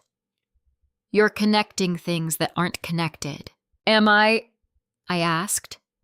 I stepped closer. You knew Kyle was in trouble. She opened her mouth, then closed it again. You knew he was struggling, I continued, and you said nothing. I didn't know it was this bad, but you knew enough. Her silence confirmed it. And when he took the watch, I said, my voice steady, you didn't ask questions. I didn't know he took it. I held her gaze. Not at first, I said. But you knew soon enough. Her eyes flickered. That was enough. You chose not to tell me, I said. I was trying to handle it, she shot back. By ignoring it, by not making it worse. Her voice rose now, the control slipping.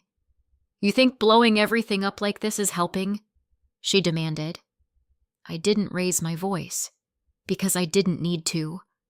What made it worse, I said quietly, was pretending it wasn't happening. The words landed.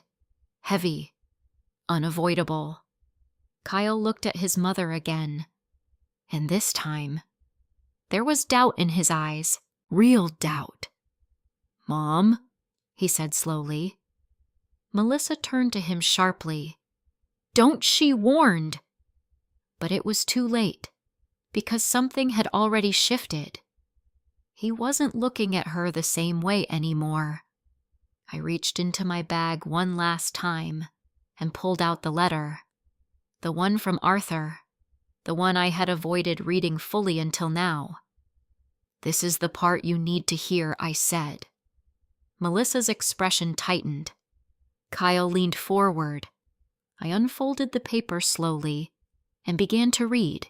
If you're reading this, Rita, it means something I hoped would never happen has already begun. My voice didn't shake. Not this time. I have seen what happens when love is mistaken for permission. when silence is mistaken for peace. Kyle's breathing slowed. Melissa stood frozen.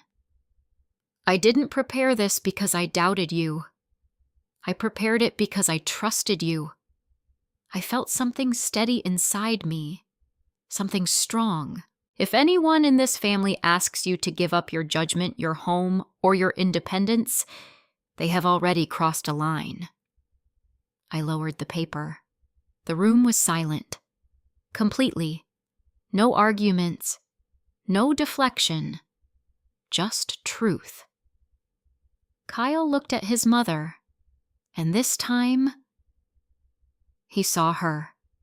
Not as protection, not as certainty, but as something else.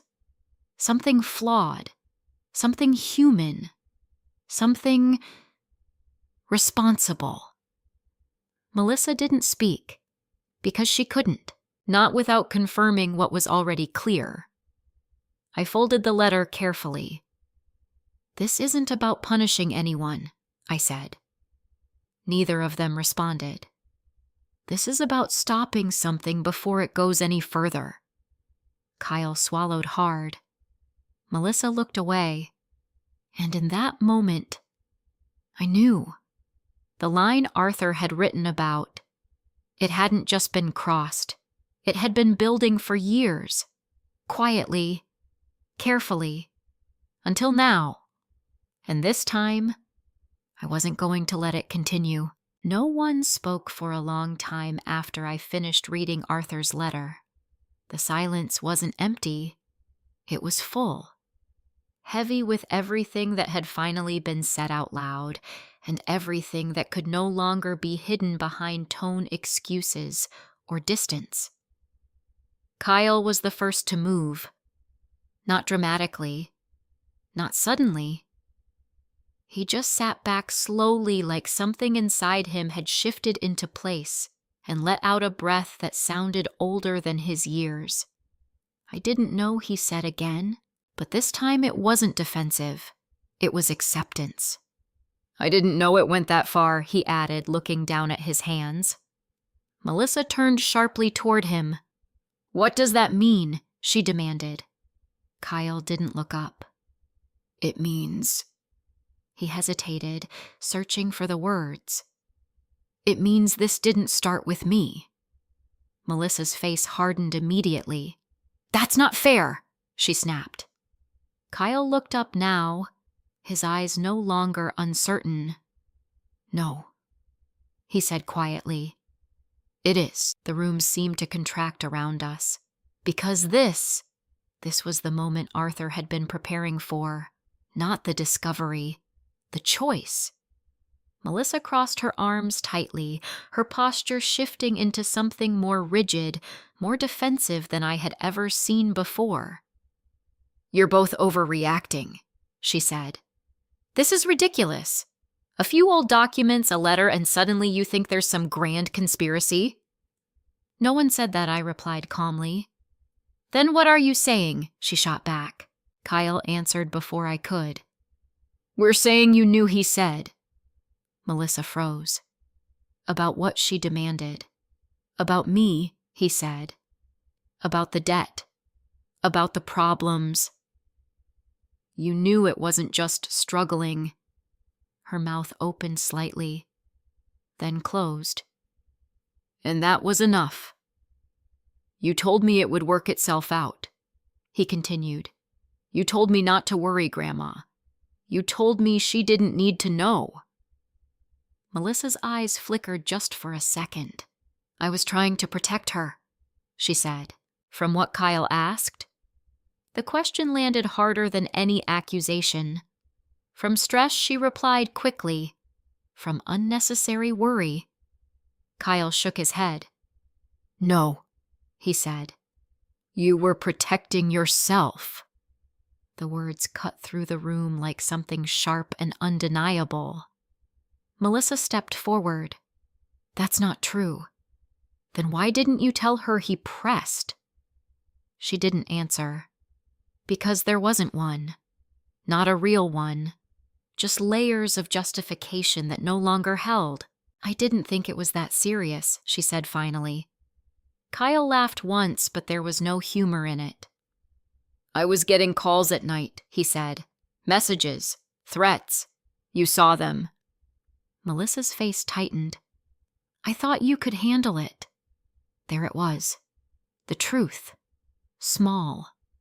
Simple. Devastating. Kyle stared at her. I told you I couldn't, he said quietly.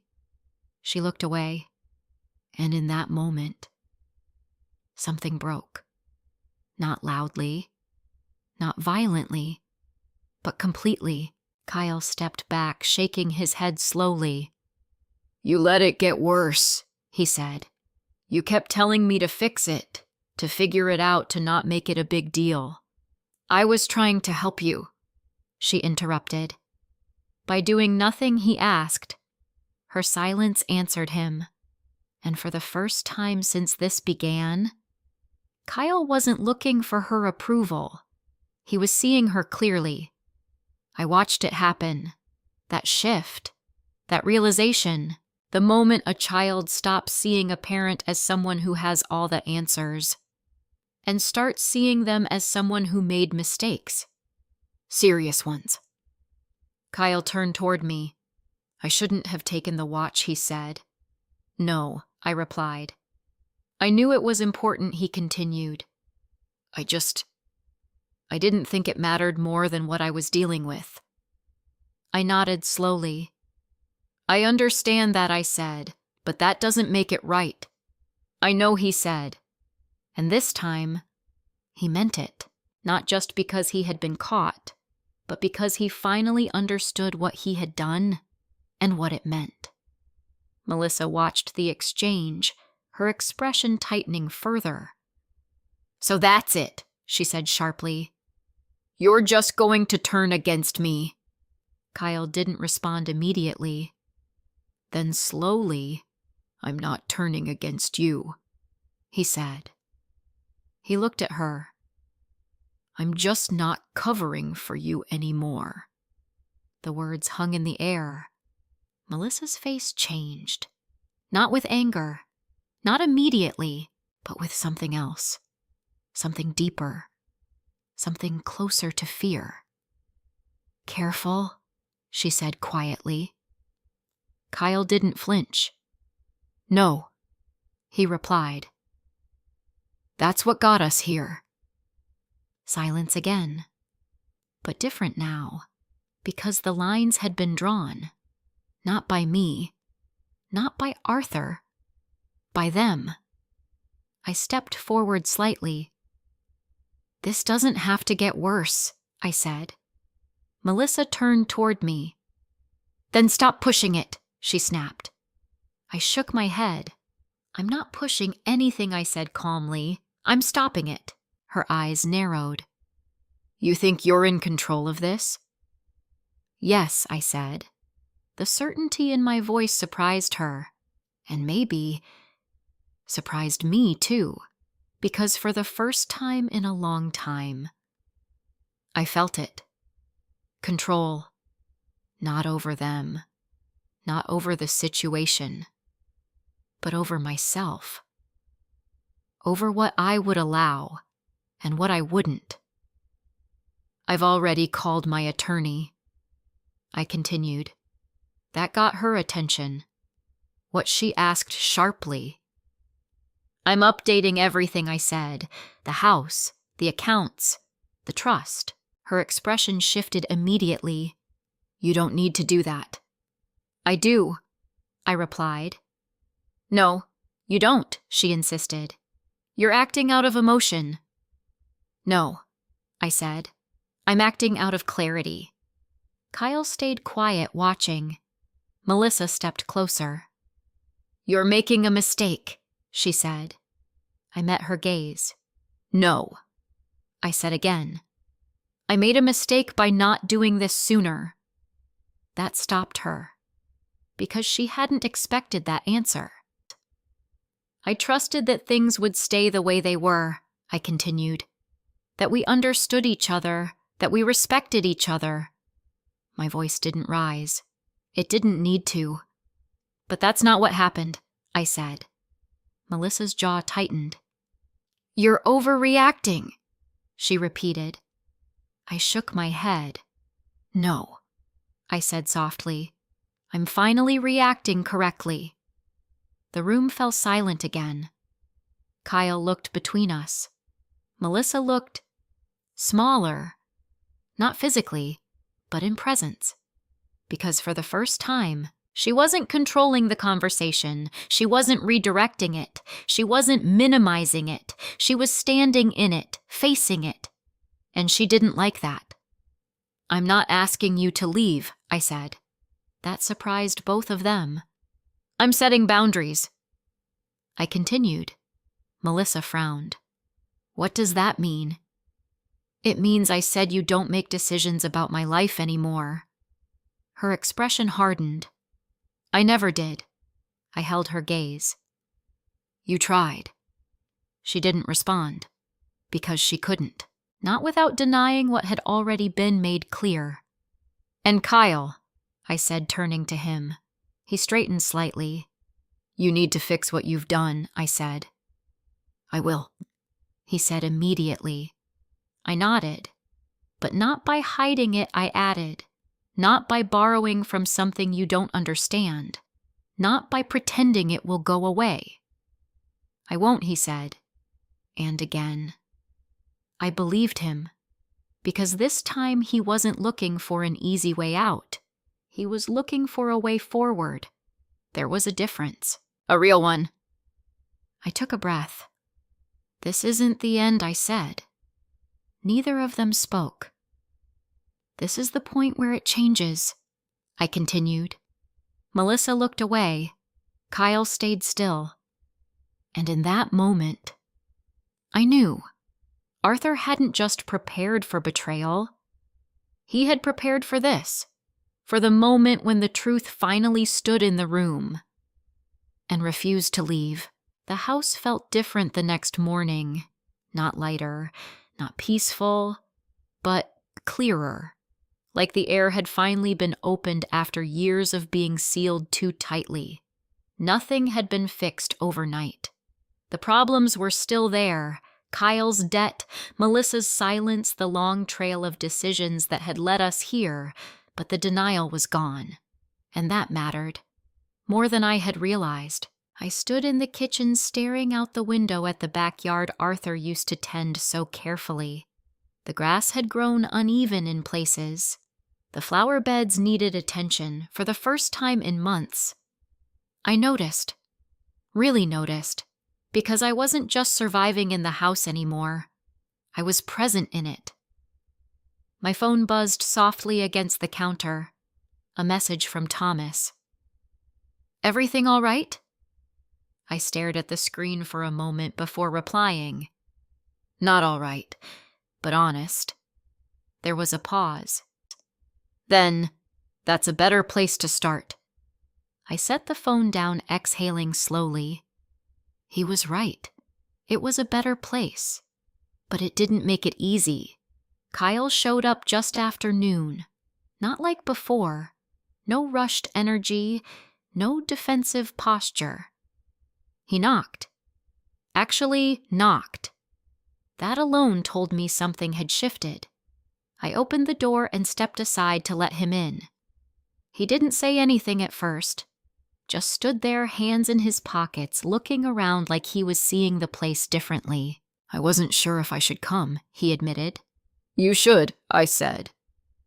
He nodded once, then walked into the living room, stopping near the same couch where he had sat the night before. Only now he didn't sit. I've been thinking, he said. That's a good place to start, I replied gently. He let out a small breath. I went back to the guys I owe, he said. My chest tightened. Alone. He nodded. I needed to understand what I'm dealing with. And I asked carefully. They're not going away, he said. But they're not. What I thought either. What does that mean? It means they want their money, he said. Not trouble. Not attention. Just the money. That didn't make it better, but it made it clearer. How much, I asked again. He hesitated, then told me. The number landed heavy, not impossible, but serious. I've already started making a plan, he said quickly. I got a job at the warehouse near Easton. Night shift. It's not much, but it's something. I nodded slowly. That's good. And I'm cutting everything else he added. No more betting, no more borrowing, nothing. I studied him carefully, looking for hesitation, excuses, but there were none. Just determination. I'm not asking you to fix it, he said. That mattered. I'm telling you I will. I felt something shift in my chest, not forgiveness. Not yet, but something closer to respect. That's the only way this works, I said. He nodded. I know. There was a pause. Then I'm sorry, he said. The words were simple, but this time, they weren't rushed. They weren't defensive. They weren't followed by justification. They just were. I let the silence sit between us for a moment.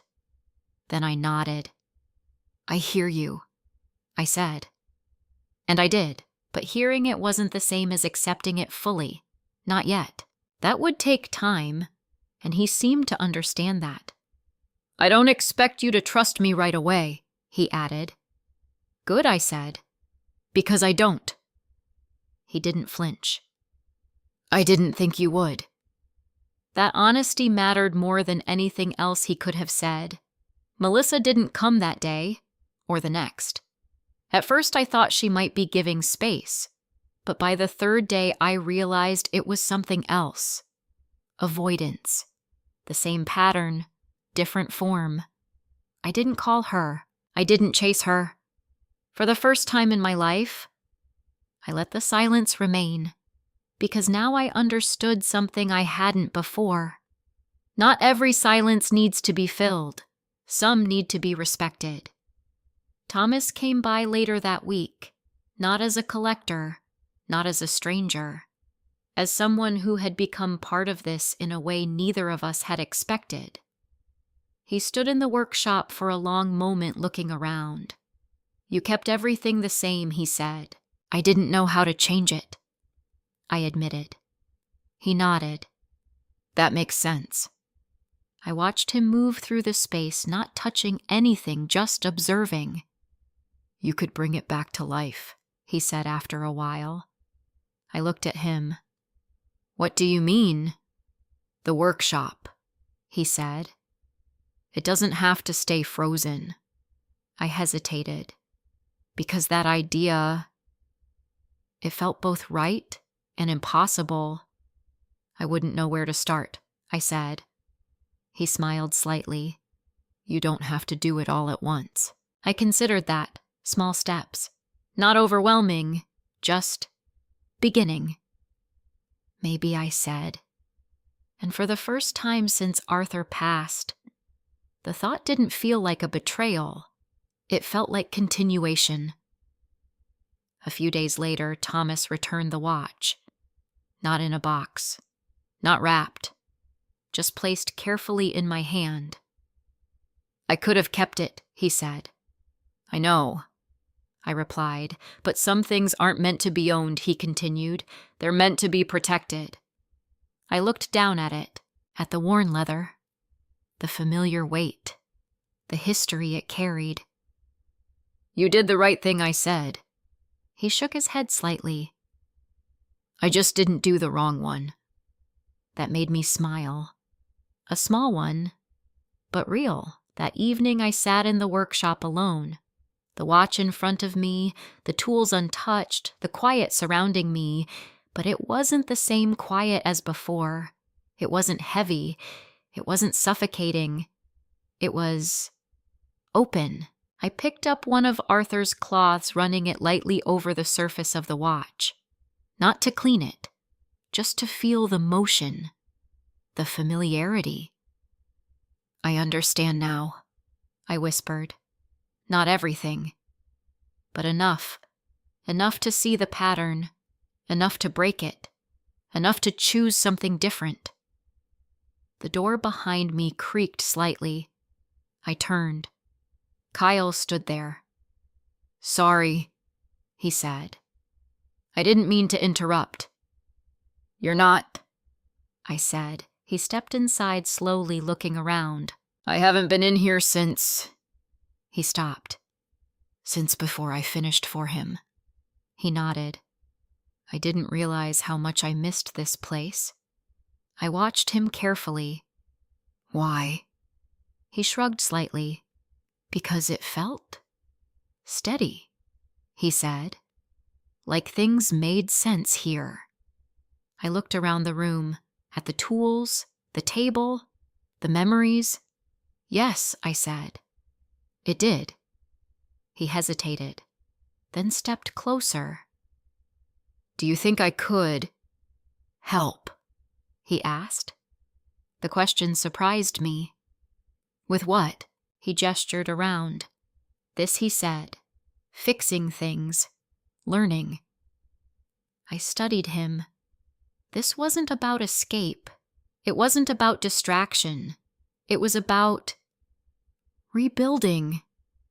"I don't know," I said honestly. He nodded. "I understand. But we can try," I added. His eyes lifted slightly. "Really?" "Yes," I said. "But not as a shortcut. Not as a solution to everything else." "I know," he said quickly. "This is something you earn," I continued. "I will," he said. And for the first time, I believed that he might.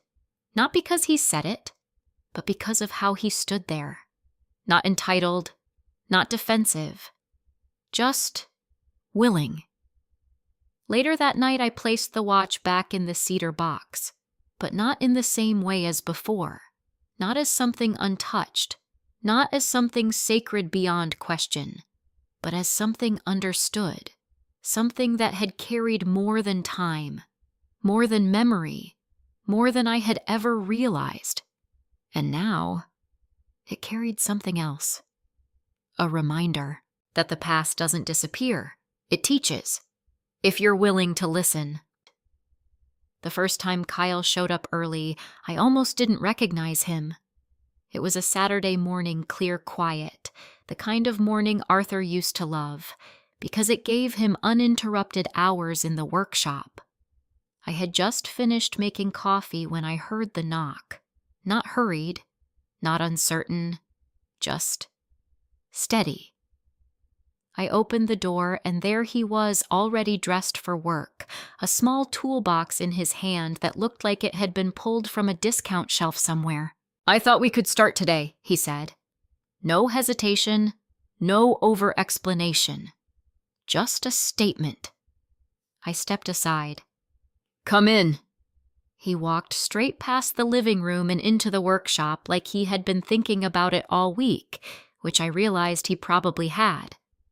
For a moment, he didn't say anything. He just stood there taking it in. "This place hasn't changed," he said. "No," I replied. "It hasn't." But that wasn't entirely true, because even though the tools were the same, the layout unchanged, something about the space felt different. It felt alive again. Kyle set his toolbox down near Arthur's workbench, careful not to disturb anything. "What do we start with?" he asked.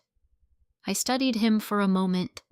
Not just his words, his posture, his focus. He wasn't rushing. He wasn't trying to prove anything. He was asking. That mattered. I reached for a small older watch from the shelf. Nothing valuable, nothing complicated.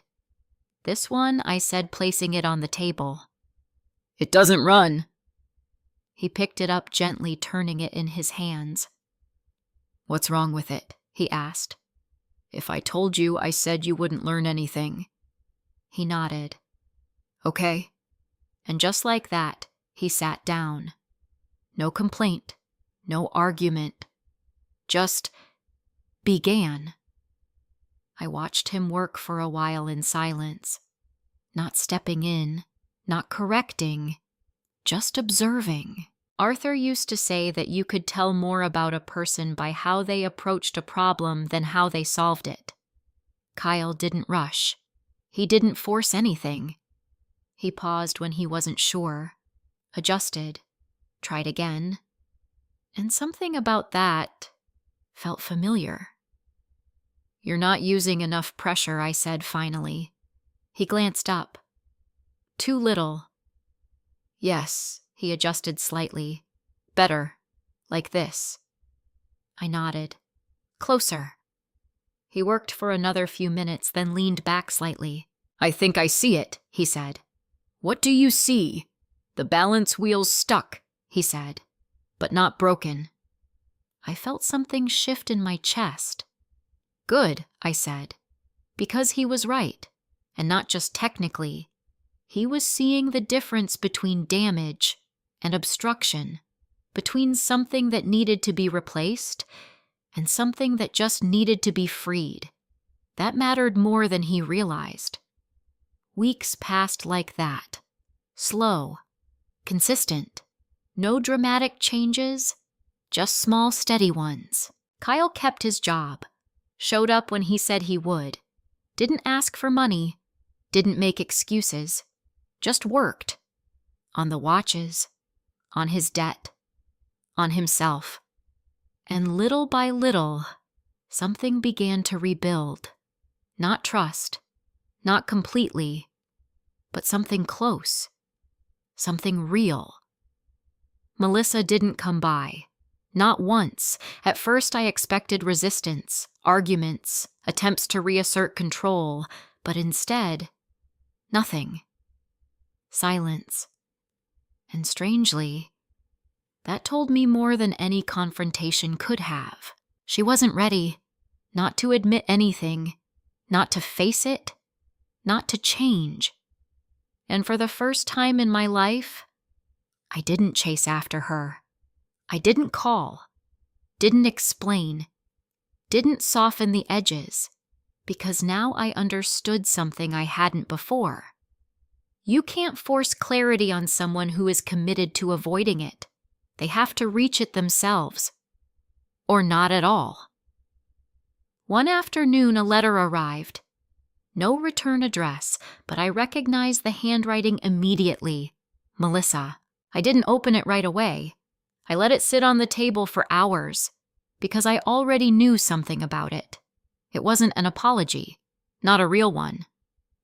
And when I finally did open it, I was right. It was careful, measured, full of explanation, full of justification. I was under pressure. I didn't realize how bad things were. I was trying to protect everyone. Not once did it say the words that mattered. Not once did it take responsibility without redirecting it. I folded it back up and placed it in the drawer.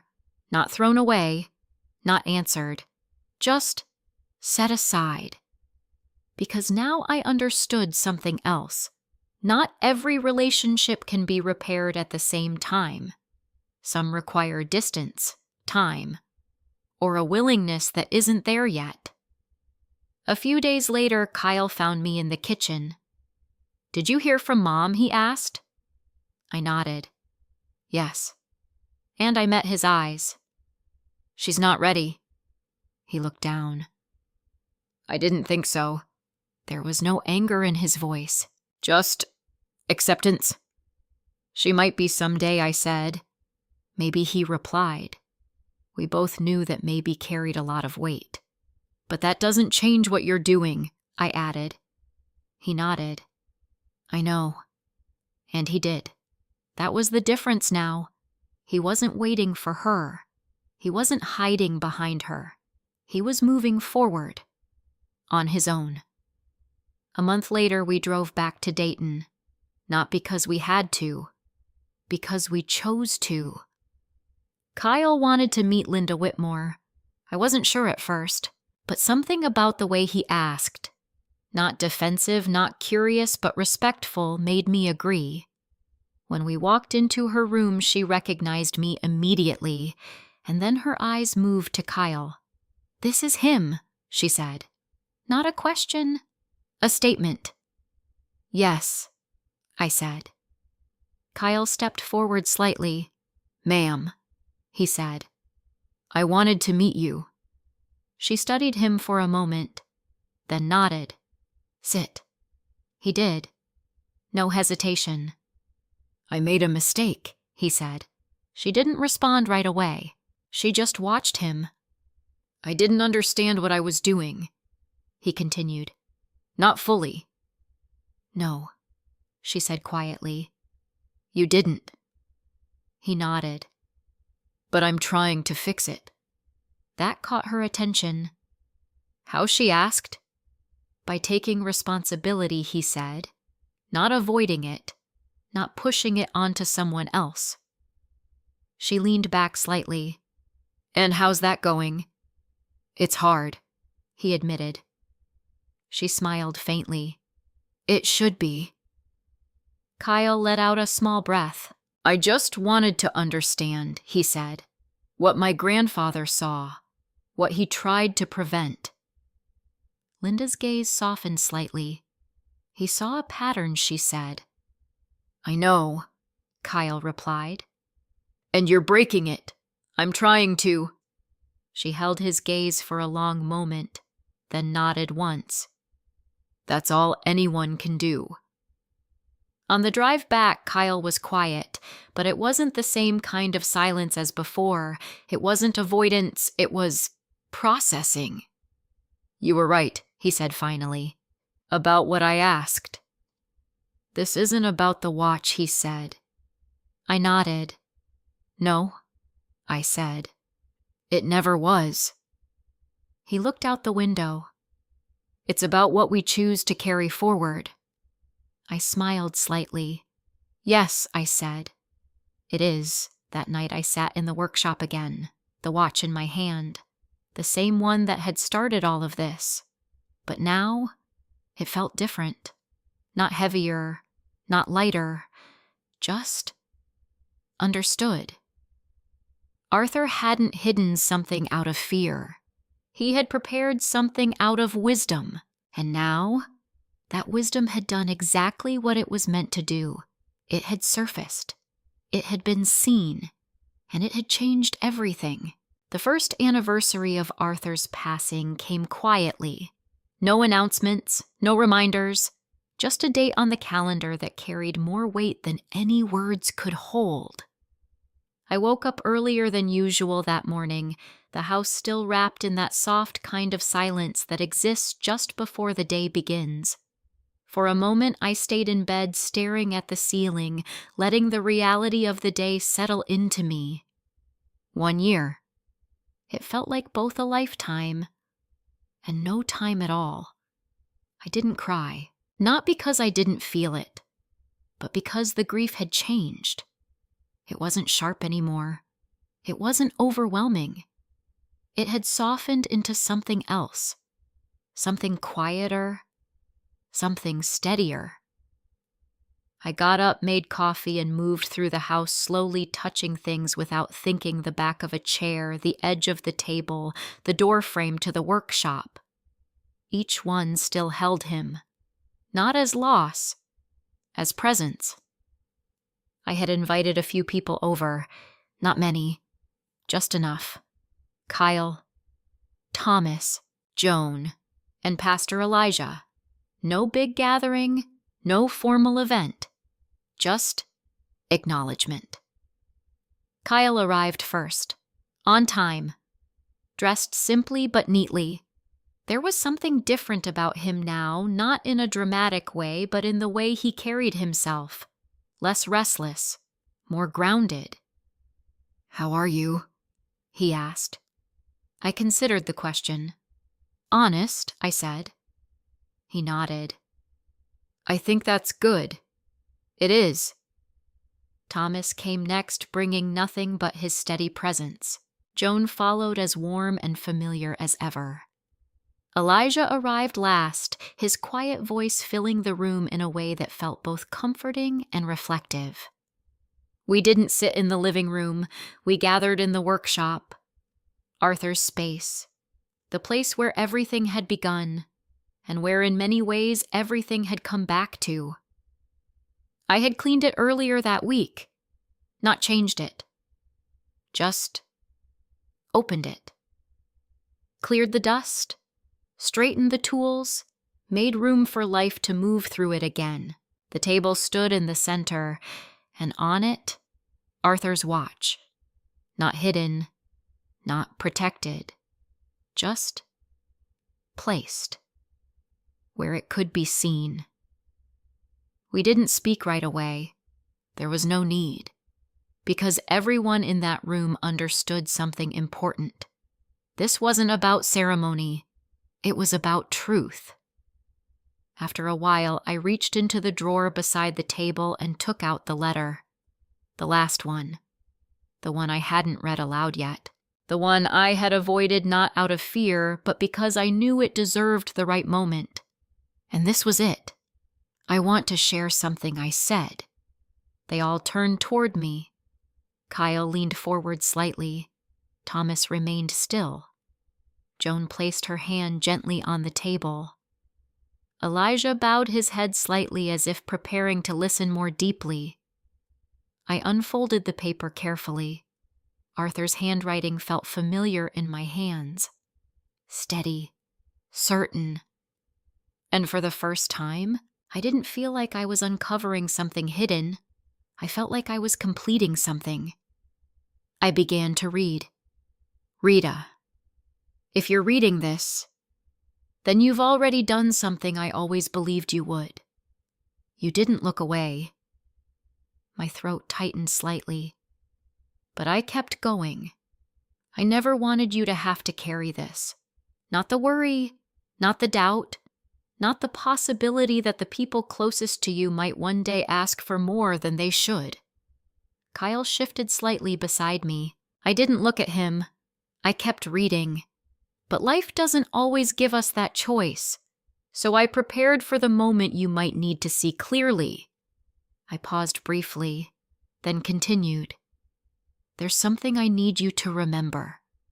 Kindness is not the same as surrender. Love is not the same as permission. And being alone is not the same as being weak. The room was completely still. Every word landed. Every word stayed. If anyone ever asks you to give up your voice, your judgment, or your place in your own life, they are asking for something they do not have the right to take. I felt something steady inside me, something strong, something that had been growing quietly through everything that had happened. You don't have to fight loudly. You just have to stand firmly. I lowered the paper slightly, then read the final lines. And if you do that, then no matter what happens next, you'll never lose what matters most. I folded the letter slowly. The silence that followed wasn't empty. It was full of understanding, of reflection, of something deeper than words. Kyle looked down at the table, his eyes resting on the watch. I didn't understand it before, he said quietly. No one interrupted him. I thought it was just something valuable, he continued. Something I could use. He shook his head slightly, but it wasn't that. No, I said gently. It wasn't. He looked up at me. It was something he carried, he said, for a reason. Yes. Kyle nodded slowly. And now, it's something we carry differently. I felt a small smile form. Yes, I said again, because that was the truth. The watch wasn't just an object. It wasn't just a memory. It was a reminder of what had been seen, what had been hidden, and what had been revealed. Thomas spoke, then his voice quiet but steady. Some things don't belong to one person, he said. They belong to a moment, a lesson. I looked at him, and this was one of those things. Joan reached over and touched my hand lightly. "You handled it the way he hoped you would," she said. I shook my head gently. "I handled it the way I needed to," I replied. Elijah smiled softly. "Those are often the same thing," he said. We sat there for a while longer, not talking, not needing to, because everything that needed to be said had already been said. Later that evening, after everyone had gone, I stayed in the workshop. Alone. But not in the way I had been before. The watch was still on the table. I picked it up, turning it over in my hands. The leather strap was worn, the casing marked by time, the hidden compartment now empty. And yet, it felt complete. Not because everything had been resolved perfectly, not because every relationship had been repaired, but because the truth had been faced, and that changed everything. I walked back into the house slowly, the watch still in my hand. Then, instead of placing it back in the cedar box, I set it on the table by the window, where Arthur used to sit, where the light touched it in the morning, where it could be seen, not hidden, not guarded, just understood. Because now, it wasn't about protecting it anymore. It was about remembering what it had taught and carrying that forward in a way that didn't repeat the past, but honored it. There's a quiet kind of betrayal that doesn't arrive with shouting or obvious cruelty. It comes softly wrapped in familiar voices shaped like concern disguised as help. And because it comes from family, we often hesitate to question it. We tell ourselves it's love. We tell ourselves it's temporary. We tell ourselves it's nothing worth confronting. But over time, those small moments, the dismissals, the silence, the decisions made without us begin to add up. Until one day we realize something important has been taken. Not all at once, but piece by piece. And the hardest truth to accept is this: family doesn't always mean safety. Sometimes it means responsibility. Responsibility to protect yourself, to speak when something feels wrong, to draw boundaries even when it hurts. Because love without boundaries isn't love. It's surrender, and surrender over time becomes loss. But here's the other truth, the one that matters just as much. It's never too late to reclaim your voice. It's never too late to say, "This is my life. These are my choices." It's never too late to stand firm, even if your voice shakes at first. Because strength doesn't come from never being hurt. It comes from choosing not to stay silent when you are. If this story meant something to you, I'd really love to hear from you. Where are you watching from? And what time is it where you are right now? Have you ever had to choose between keeping the peace and standing up for yourself? And what would you have done in my place? Share your thoughts in the comments. Your voice matters more than you think.